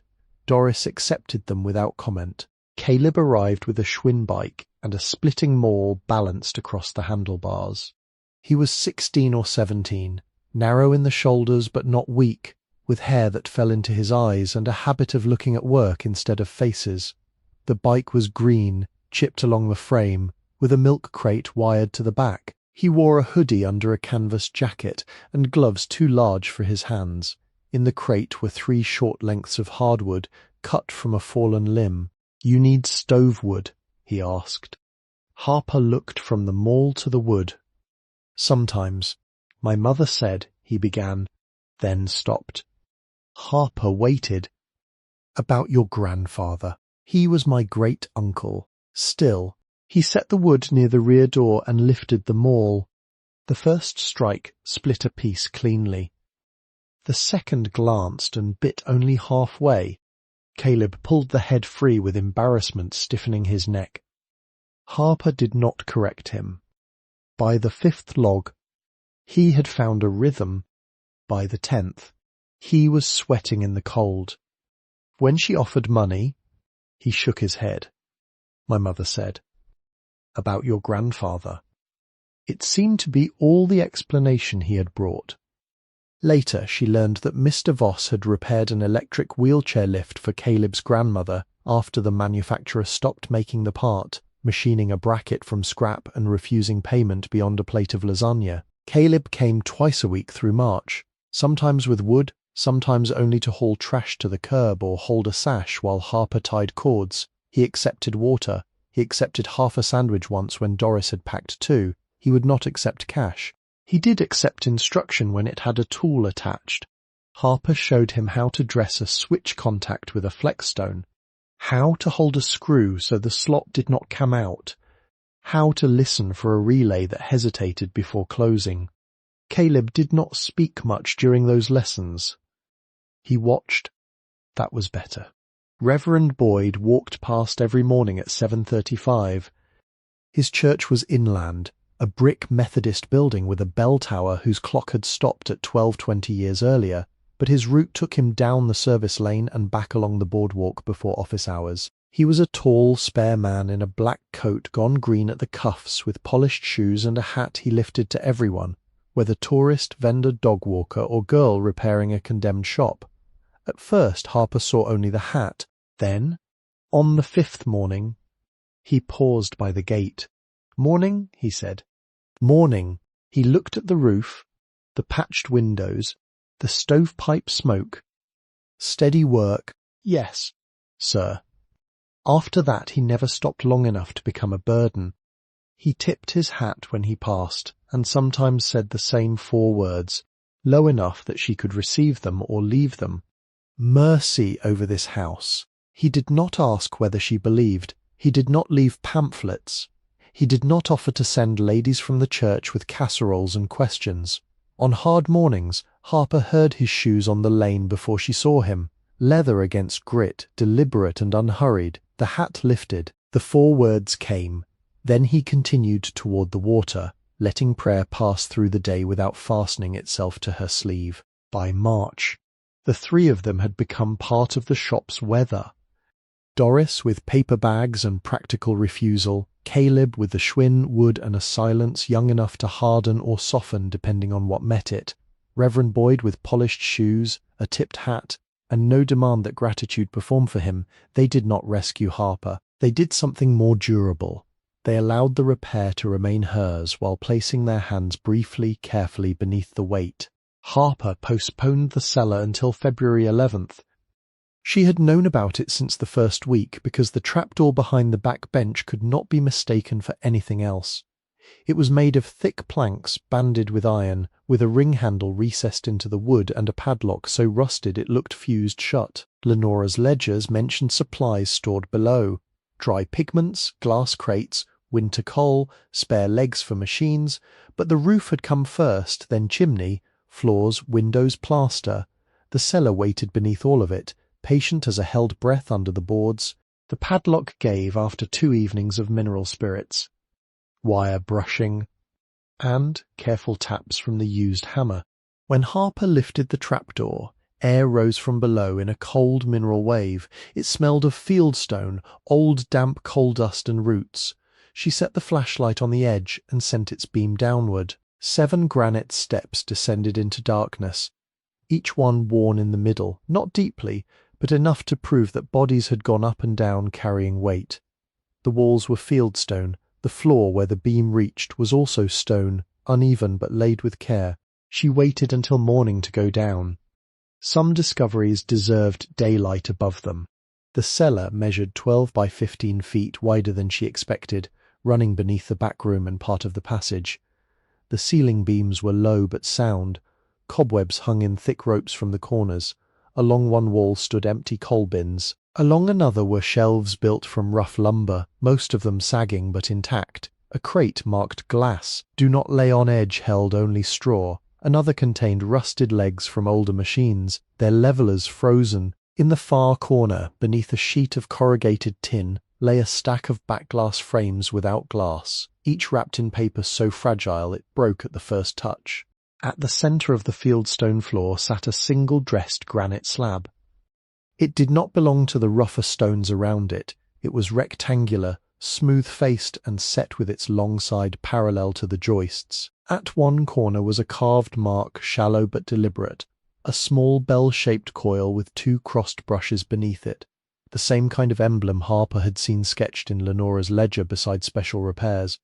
The slab had no ring, no visible hinge, no invitation. It looked less like a hiding place than a promise not ready to speak. Harper did not lift it. She crouched near it with the flashlight resting on her knee, studied the carved mark, and wrote its measurements in the notebook. Then she stood.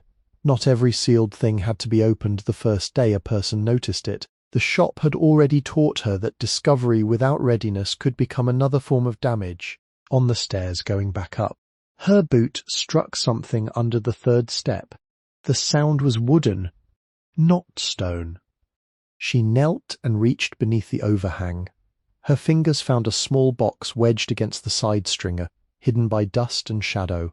It was oak, no larger than a cigar box, with a sliding lid swollen but not stuck. She carried it upstairs before opening it, because the cellar cold had entered her hands and because some small superstitions are only practical caution wearing a shawl. The box opened on the workbench with a dry scrape. Inside lay a brass key and a tin-type photograph. The key had darkened with age, but its bow had been shaped intentionally, not round, not plain. It formed the same small coil mark carved into the granite slab, with a narrow stem and 2 little brush-like crossings worked into the metal. The teeth were long and unfamiliar, not for any modern door she had seen. Harper placed it on the bench and turned to the photograph. The tin type was wrapped in black paper. When she unfolded it, a young woman looked back from the summer of another century. She stood in front of the repair shop before the neighbouring buildings crowded it, before the boardwalk had changed its face so many times. Her dress was plain, her hair pinned high, her sleeves rolled to the elbow. In one hand she held a fine brush. In the other, a rectangle of painted glass caught light across its lower edge. Her face was not Harper's face exactly. No photograph from 1903 could offer such simple confirmation, but the shape of the brow, the set of the mouth, the serious, listening stillness of the eyes made Harper sit down before her knees decided for her. On the back, in faded ink, someone had written, Elise Voss, daughter of August Voss, aged 25, summer of 1903. Harper read it once, then held the photograph beside the dim reflection in the front display case. The resemblance did not become less strange by being examined. It only settled into the room as another tool might settle into a drawer, quietly, with weight. She put the photograph in the drawer with the letter and the sable brush. the brass key she placed on the mantel above the stove where the morning light could reach it through the repaired window. It lay there all through February and into March, catching a dull gleam whenever the fire burned. Caleb asked once what it opened. Harper looked at the coil-shaped bow, then at the cellar door, then at the walnut trees beyond the glass. "I do not know yet," she said. That was true. It was also enough. By March, the snow retreated without ceremony. It withdrew from the boardwalk in dirty ridges, slipped from the roof in wet sheets, and left behind nails, bottle caps, sand, gull feathers, and the small humiliating debris winter had hidden under white. The service lane softened at the edges, the walnut trees darkened along their branches. At the inland side of town, the creek ran loud with snowmelt, brown and urgent, carrying broken reeds toward the lake and then the sea. Harper worked with the rear door open when weather allowed. The shop changed under spring light. The repaired windows admitted longer afternoons. The floor, cured through winter, no longer smelled sharply of oil unless the sun struck it. The plaster patches paled. The chimney drew clean. The roof, though still plain and temporary in places, held through 3 days of rain without surrendering a drop to the workbench. Silvertide remained opened but not restored, its hidden compartment empty now except for a folded note Harper had placed inside listing what had been removed and where it had gone. She had enough work for 10 hands.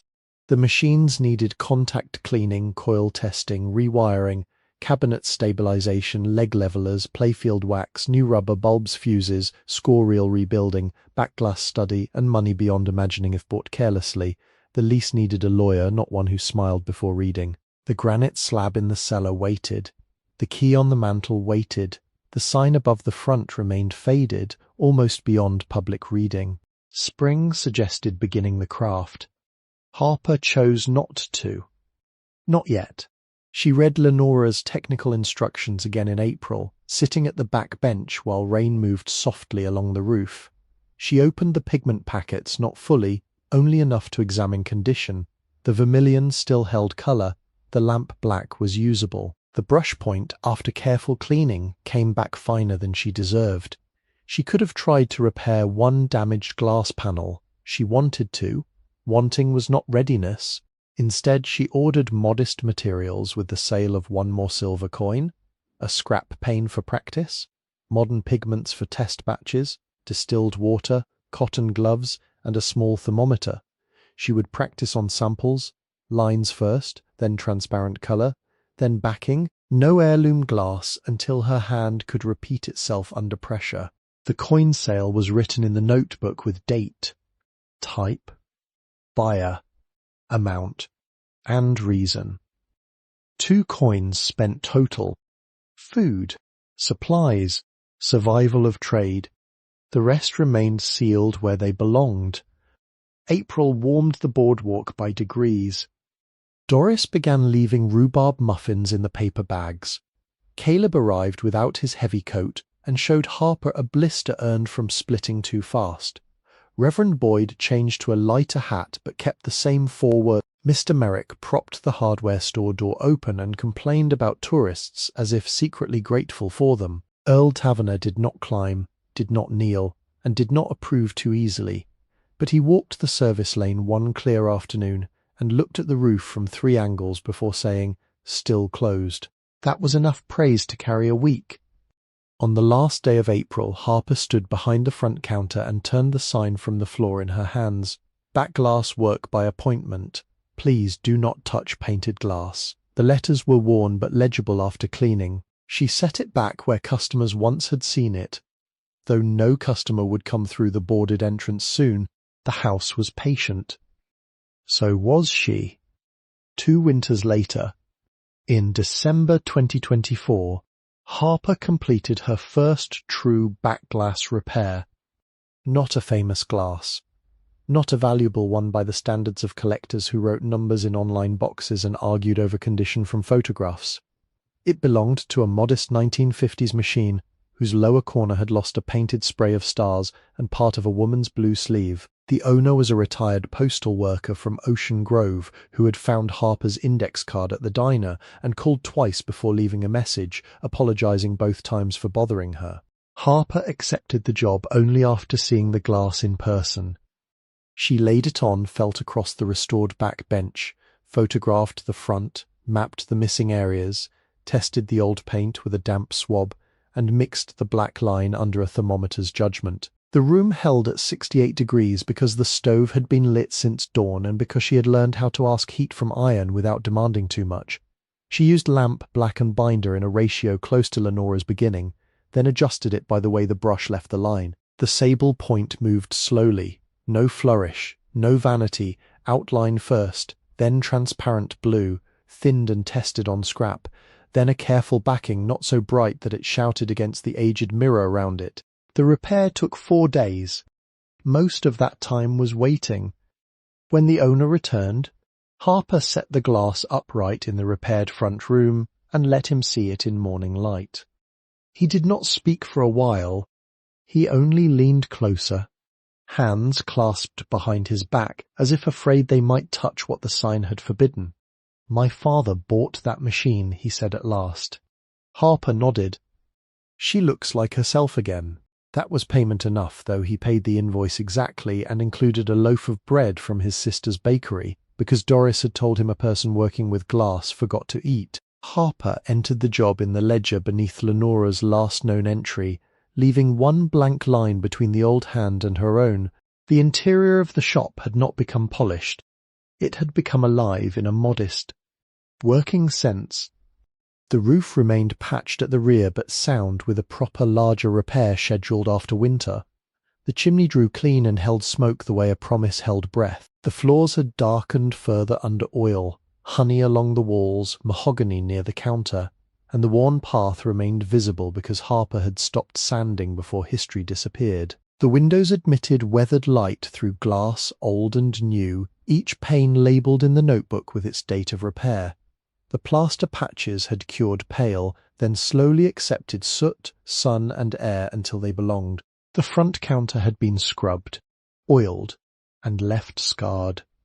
Behind it, the cubbyholes held envelopes, service cards, cotton gloves, coil sleeves, and a row of sharpened pencils. The display case no longer showed dust alone. It held rubber rings sorted by size, instruction cards, 2 cleaned score reels, a brass burnisher, and the coin-pierced $half marked bad coin but silver, not for sale. Silver tied stood along the left wall, cabinet stabilized, coin door cleaned, back box supported, still waiting for the full restoration it deserved.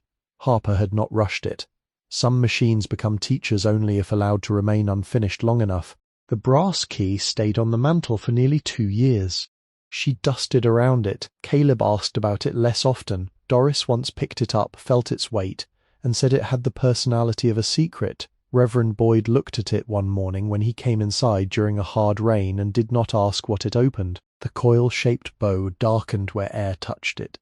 In winter, firelight moved through the little crossings like a signal from low coals. The answer came after a storm. On December 18th, 2024, a nor'easter pushed rain hard against the coast for 14 hours and sent wind beneath the boardwalk in long, organ-like notes. The roof held, the windows held. The front plywood, reduced now to temporary shutters behind repaired glass, rattled but did not fail. At dawn, Harper walked the rear lane checking for damage and found a split branch beneath the nearer walnut tree. It had broken from the side above the horseshoe. The wound exposed a darker hollow in the trunk, not rot exactly, but a cavity grown around something that had once been placed there. Harper climbed the rear steps, took the brass key from the mantel, and returned to the tree with Caleb holding the ladder, though she had not asked him to come. He had arrived early with storm concern and a thermos his mother had sent. Behind the horseshoe, half covered by bark, was a small brass plate, not visible before. The tree had grown around its edges until only the storm-broken branch revealed the seam. At the centre of the plate was a keyhole shaped for a long, narrow tooth. Harper cleared the dirt with a soft brush. The brass key entered with resistance, then seated fully. She did not turn it at once. Caleb stood below, one hand on the ladder. "You want me to get Miss Merrick?" "No, She turned the key. Inside the trunk, a latch gave with a sound so small it might have been imagined. The brass plate opened outward on two green hinges, revealing a copper-lined hollow dry enough to shame the weather. Within it lay a folded cloth bundle and a note wrapped in oilskin. Harper carried both inside before unwrapping them. The cloth was a 48-star flag, folded into a triangle. Its blue field faded, its stars still clear.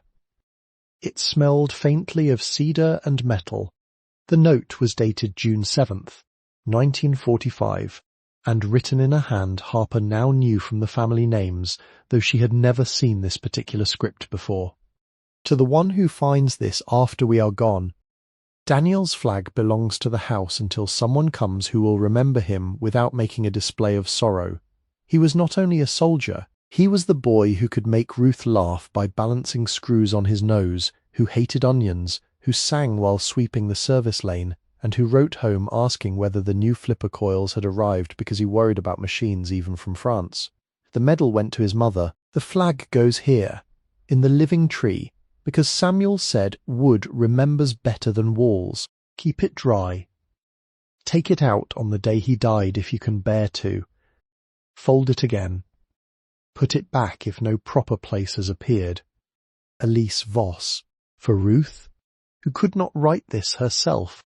Harper read the note standing behind the counter, the flag resting on the clean linen square. Caleb removed his cap without being told. The real anniversary came the following summer. On July 12th, Harper took the medal, the folded flag, and Elise's note to the Atlantic View Cemetery in Manasquan, where Mr. Merrick had found Daniel Voss's grave listed among family plots through a veteran's record, and 2 phone calls made with the stubbornness of a man who disliked unfinished errands. The cemetery lay under a wide sky, with grass browned at the edges by heat and flags placed at veteran stones from the 4th still standing, some straight, some tilted by wind. Harper did not bring a crowd. Mr. Merrick drove because he said buses were disrespectful to old knees. Caleb came in a clean shirt and said almost nothing. Reverend Boyd met them at the gate. Doris sent sandwiches wrapped in wax paper and did not attend because, as she told Harper, someone had to keep coffee ready for people who returned from cemeteries. Daniel's stone was modest. Name. Rank. Dates. War. Harper placed the medal on the grass for 1 minute, not long enough for ceremony to become possession, then lifted it again and wrapped it. Reverend Boyd spoke 4 sentences, none of them ornamental. The wind moved through the trees. A groundskeeper in the distance guided a mower along a straight line, giving no notice, which seemed proper. The dead did not require interruption of all ordinary labour. They required being remembered by someone who knew they had once balanced screws on their nose. The medal returned to the shop that evening and went into a shallow shadow box Harper made from scrap walnut, hung beside the back bench rather than in the front room. The flag returned to the copper hollow in the tree after being aired, refolded, and wrapped anew. The brass plate closed. The key went back to the mantle. The money remained almost untouched. By the end of 2 winters, Harper had spent only 3 coins and part of a 4th, each recorded with severity bordering on tenderness. 1 worn quarter had helped buy floor supplies. 1 damaged $half had covered practice glass and pigments. 1 common dime, sold with Mr. Merrick present to a dealer who did not smile too early, paid for legal copies of the lease. The partial value from a low-grade silver dollar helped retain an attorney in Red Bank who read slowly, frowned often, and told Harper the agreement was unusual but not dead. The rest of the coins were sealed again. Not in the machine that hiding place had served its purpose. They rested in a fire-rated chest bolted beneath the back bench, inventoried, photographed, insured under language that still made Harper uneasy, and marked in the ledger for repair of building or survival of trade, then for the next one. She never called the money wealth. Wealth was a word that attracted men who measured life by extraction. The coins were kept labor. Roof labor. Window labor. Heat labor. the labour of dead hands refusing to let a trade vanish without leaving one honest chance behind. The lease, after much reading and 2 stern letters, did what paper sometimes does when those who wrote it had been more careful than those who forgot it. It slowed demolition, then it stopped it. Not by making Harper famous, not by bringing newspapers. The amusement company's modern successor discovered that clearing the parcel would require untangling rights whose value was lower than the nuisance of a fight, so they granted what the attorney called practical recognition. The repair structure could remain under restoration and limited operation so long as safety requirements were met. Harper framed no certificate. She kept the letter in the file drawer and went back to work. The shop reopened first as an index card on the Blue Swan Diner corkboard. Doris wrote it because Harper's letters were too exact for advertising. Pinball and electromechanical repair. Backglass consultation. Voss service. Ask at counter or leave number. The card curled at one corner from steam and diner air. It hung between a piano teacher's notice, a lost cat photograph, and a man offering snow removal with his nephew's truck for 3 weeks. No one called. Then the postal worker. Then a woman from Point Pleasant with a jukebox selector that refused B-sides.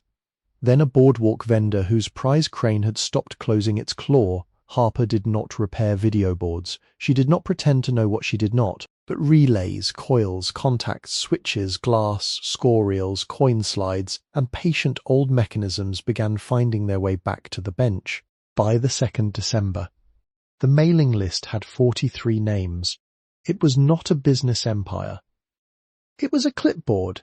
Names, phone numbers, machines, notes, Williams baseball, call spring, bally bumper, parts needed, backglass crack, consult only, do not move machine until legs braced. Caleb helped carry smaller items and learned to invoice parts separately from labour because Harper said confusion about money spoiled good work. Doris told anyone who asked that the shop was open if they had the sense to leave the woman time. Reverend Boyd brought a church basement fan whose motor only needed cleaning and insisted on paying the posted rate. Mr.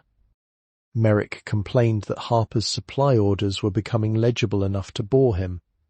That meant he was pleased. The sign came in March. Caleb arrived late on a Saturday, pushing the Schwinn with one hand and carrying a long-wrapped board under the other arm.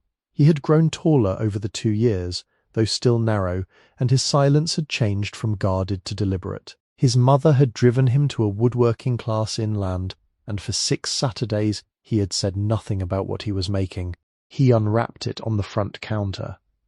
The board was cedar, sanded smooth but not overworked, with hand-carved letters painted cream and dark blue. Voss Daughters Electromechanical Service. Pinball, arcade, backglass restoration. Harper looked at the plural for a long time. There are no daughters, she said quietly. Caleb leaned against the counter, pretending to inspect a scratch on the floor. Not yet. That is inaccurate. So is half the boardwalk. She touched the carved ampersand. It had been shaped like a coil, a small curve and return almost hidden in the letter. Caleb had copied the emblem without asking. His knife marks were visible if one stood close. They made the sign better. My mother said the old sign sounded like a man alone, he added. Harper looked toward the back room, where Lenora's brush rested in the drawer, where Elisa's photograph watched from its envelope, where Ruth's name had been written and rewritten until it became less distant, where Mr. Voss's notebook lay open beside a modern multimeter. Then she looked back at Caleb. The grammar is ambitious, he shrugged. Earl said, hang it level or don't hang it. They mounted it above the front windows that afternoon. Earl came to supervise from a chair on the boardwalk, wearing the same knit cap though the weather had warmed. Mr. Merrick brought proper screws and criticised Caleb's pilot holes. Doris stood below with 2 coffees and said the sign looked like it had always known where it was going. Reverend Boyd passed at 7:35 the next morning, stopped, tipped his hat, and offered the same 4 words, mercy over this house. The new sign did not make the shop famous. Some tourists photographed it because it looked hand-worn and unusual beside brighter places. Most walked past. That suited Harper. Work came by repair, not spectacle. The doorbell, restored from a salvaged brass shop bell, rang perhaps twice a week in busy months, and not at all during cold rain. When it rang, Harper looked up from the bench, wiped her hands, and waited for the person entering to understand that the room was not empty space arranged for their speed. In April, she began writing her own letter.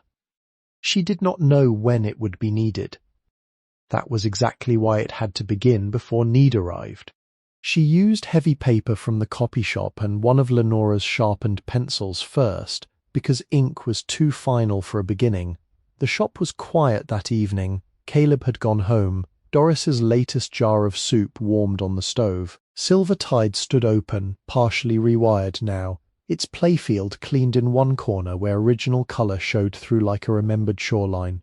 The brass key rested on the mantel, the candle in the coffee can, much shorter now, burned beside the ledger. Harper wrote the first line and stopped. "My dear one, whoever you are." She set the pencil down. The words were not hers and were hers entirely. That was how inheritance worked. She had learned not possession. Continuation. Not repeating the old shape perfectly, but carrying the honest part forward until another pair of hands could receive it.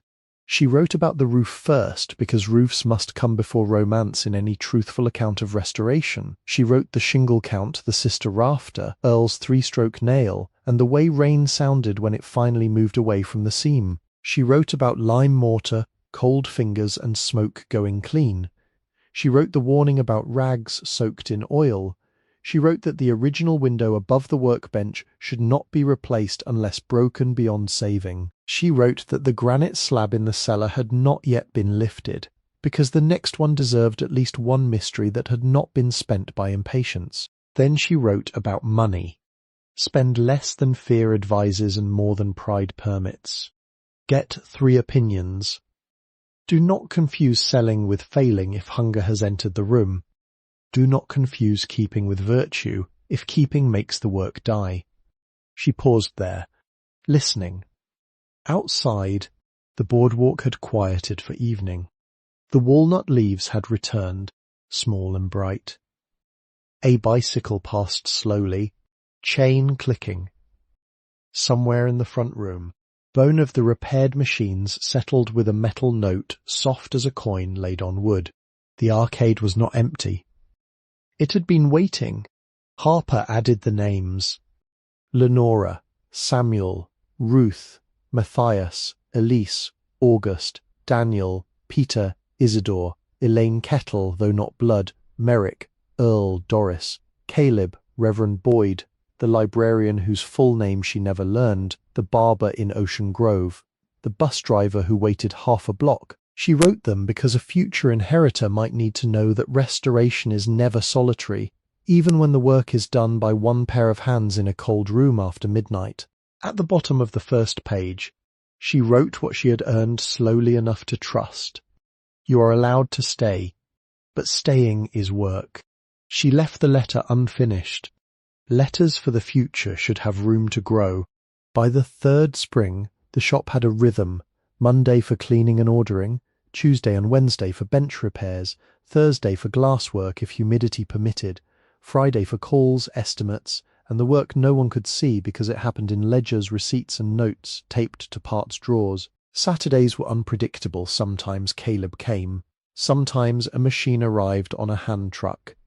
Sometimes Harper locked the door early and walked to the marsh to watch the heron older now, or perhaps only another bird standing in the same deliberate posture. She never contacted Marla. No letter went out, no call was made, no message travelled backward to the porch where the lock had changed. Harper did not rehearse revenge, because rehearsal would have given that night a room inside the new life. The old key from the duplex remained in the produce box for a time, then went into a jar of unrelated keys marked "does not fit." That was enough. The college fund was never recovered. No grand apology arrived. No antagonist returned with a suitcase full of regret. Some losses stayed losses. and the shop did not erase them.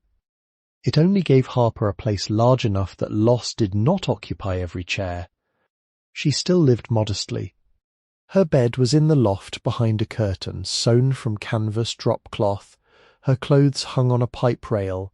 She cooked soup on a 2-burner hot plate and baked potatoes in the stove coals when the weather was cold. The first proper bathroom came late and cost more than she expected, but she wrote the expense without flinching because dignity was not extravagant. She bought no car. She accepted rides when necessary and paid for gas. She mended her own sleeves. She kept the screwdriver kit wrapped in the old dish towel, though the handles had worn brighter from use. The shop kept changing in increments small enough to miss if one looked only once. A working bell on the front door, a shelf for finished repairs, a cabinet for pigments, a safer breaker panel installed by an electrician who let Caleb watch but not touch, a painted line on the floor showing where visitors could stand without entering the work area. The old cash-only sign remained, joined by a new card that said, "Checks accepted from people Doris trusts." Doris disliked it and also told every customer to read it. Silvertide played its first ball again on a grey November afternoon. Not perfectly. The right flipper stuck after the third shot, and the score reel skipped from 9-1 without acknowledging 10. Harper wrote both failures down, but the first plunge sent the steel ball up the lane, around the top arch, into a pop bumper whose rebuilt coil snapped awake after decades of silence. The bell rang once. Caleb, standing with both hands in his pockets, forgot to pretend he was unimpressed. Harper shut the machine down after 5 minutes. Enough. A first breath is not a marathon. The coin vault compartment remained empty except for documentation. Its cedar disc sat in the special tin. The hidden cash box no longer guarded money. It guarded a story about why money had been kept. That distinction mattered more each year. The granite slab in the cellar remained closed. Sometimes when winter quiet settled low and the stove burned clean, Harper would go down the 7 granite steps with a flashlight and stand near it. The carved coil mark looked unchanged. The fieldstone floor around it stayed dry. She had the brass key, but that key belonged to the tree. Whatever the slab required would reveal itself by another path or not at all. She had learned not to mistake every unopened thing for a dare. The repaired shop waited, but not idly. It waited the way a bench waits for hands, the way a glass waits for light behind it, the way a coin waits in darkness without spending itself. It waited while Harper worked. It waited while Caleb learned. It waited while Doris grew slower, but still refused payment in ordinary forms. It waited while Mr. Merrick turned more of the hardware store over to his niece, and pretended not to miss the counter. It waited while Earl's knees worsened and his roof judgments became even shorter. It waited while Reverend Boyd's morning walk remained as exact as a clock repaired by someone who cared. Some evenings, Harper stood outside after locking up and looked at the sign. Voss daughters. The plural no longer seemed inaccurate. It had become less a census than an invitation. Not everyone who belonged to a house had been born into it. Not every daughter arrived by blood. Some arrived by repair, by hunger, by a bus ride with a folded bill, by a surname rediscovered above a boarded window, by the decision to open a broken thing carefully before deciding what it was worth. The boardwalk around the shop changed, as boardwalks do. One bright business closed, another opened under new paint. A developer placed glossy renderings in a window 2 blocks away, showing clean balconies, clean people, clean furniture no salt had touched. Tourists came and went, storms took railings, repairs returned them. Summer music thinned into autumn gulls. Winter boarded the ice cream counters, spring unlocked them again. Through it all, the little repair shop kept its slower calendar. Cure time, dry time, shipping time, careful time. The county clerk's office changed, too. Mrs. Kettle retired in 2025. Harper learned this from the attorney, who had gone to file an updated restoration notice and found a younger clerk at the window. The brass stamp remained. The drawer remained. In that drawer, according to a note Mrs. Kettle left for her successor, was a single $10 bill in a paper sleeve marked First Transfer Payment. Do not deposit without asking EK. The younger clerk did not know what to do with it, so the bill stayed there. It lay flat in its sleeve, no longer legal tender in the practical sense of the office, no longer needed by the county, no longer useful for buying soup, shingles, putty, or time. It had become a witness, a modest green record of the morning. A homeless young woman handed over everything that had not already been taken and received, in return, a condemned room full of broken machines, a leaking roof, a sealed coin vault, and a form of welcome no one could have explained without diminishing it. The pinball arcade waits. It has always waited,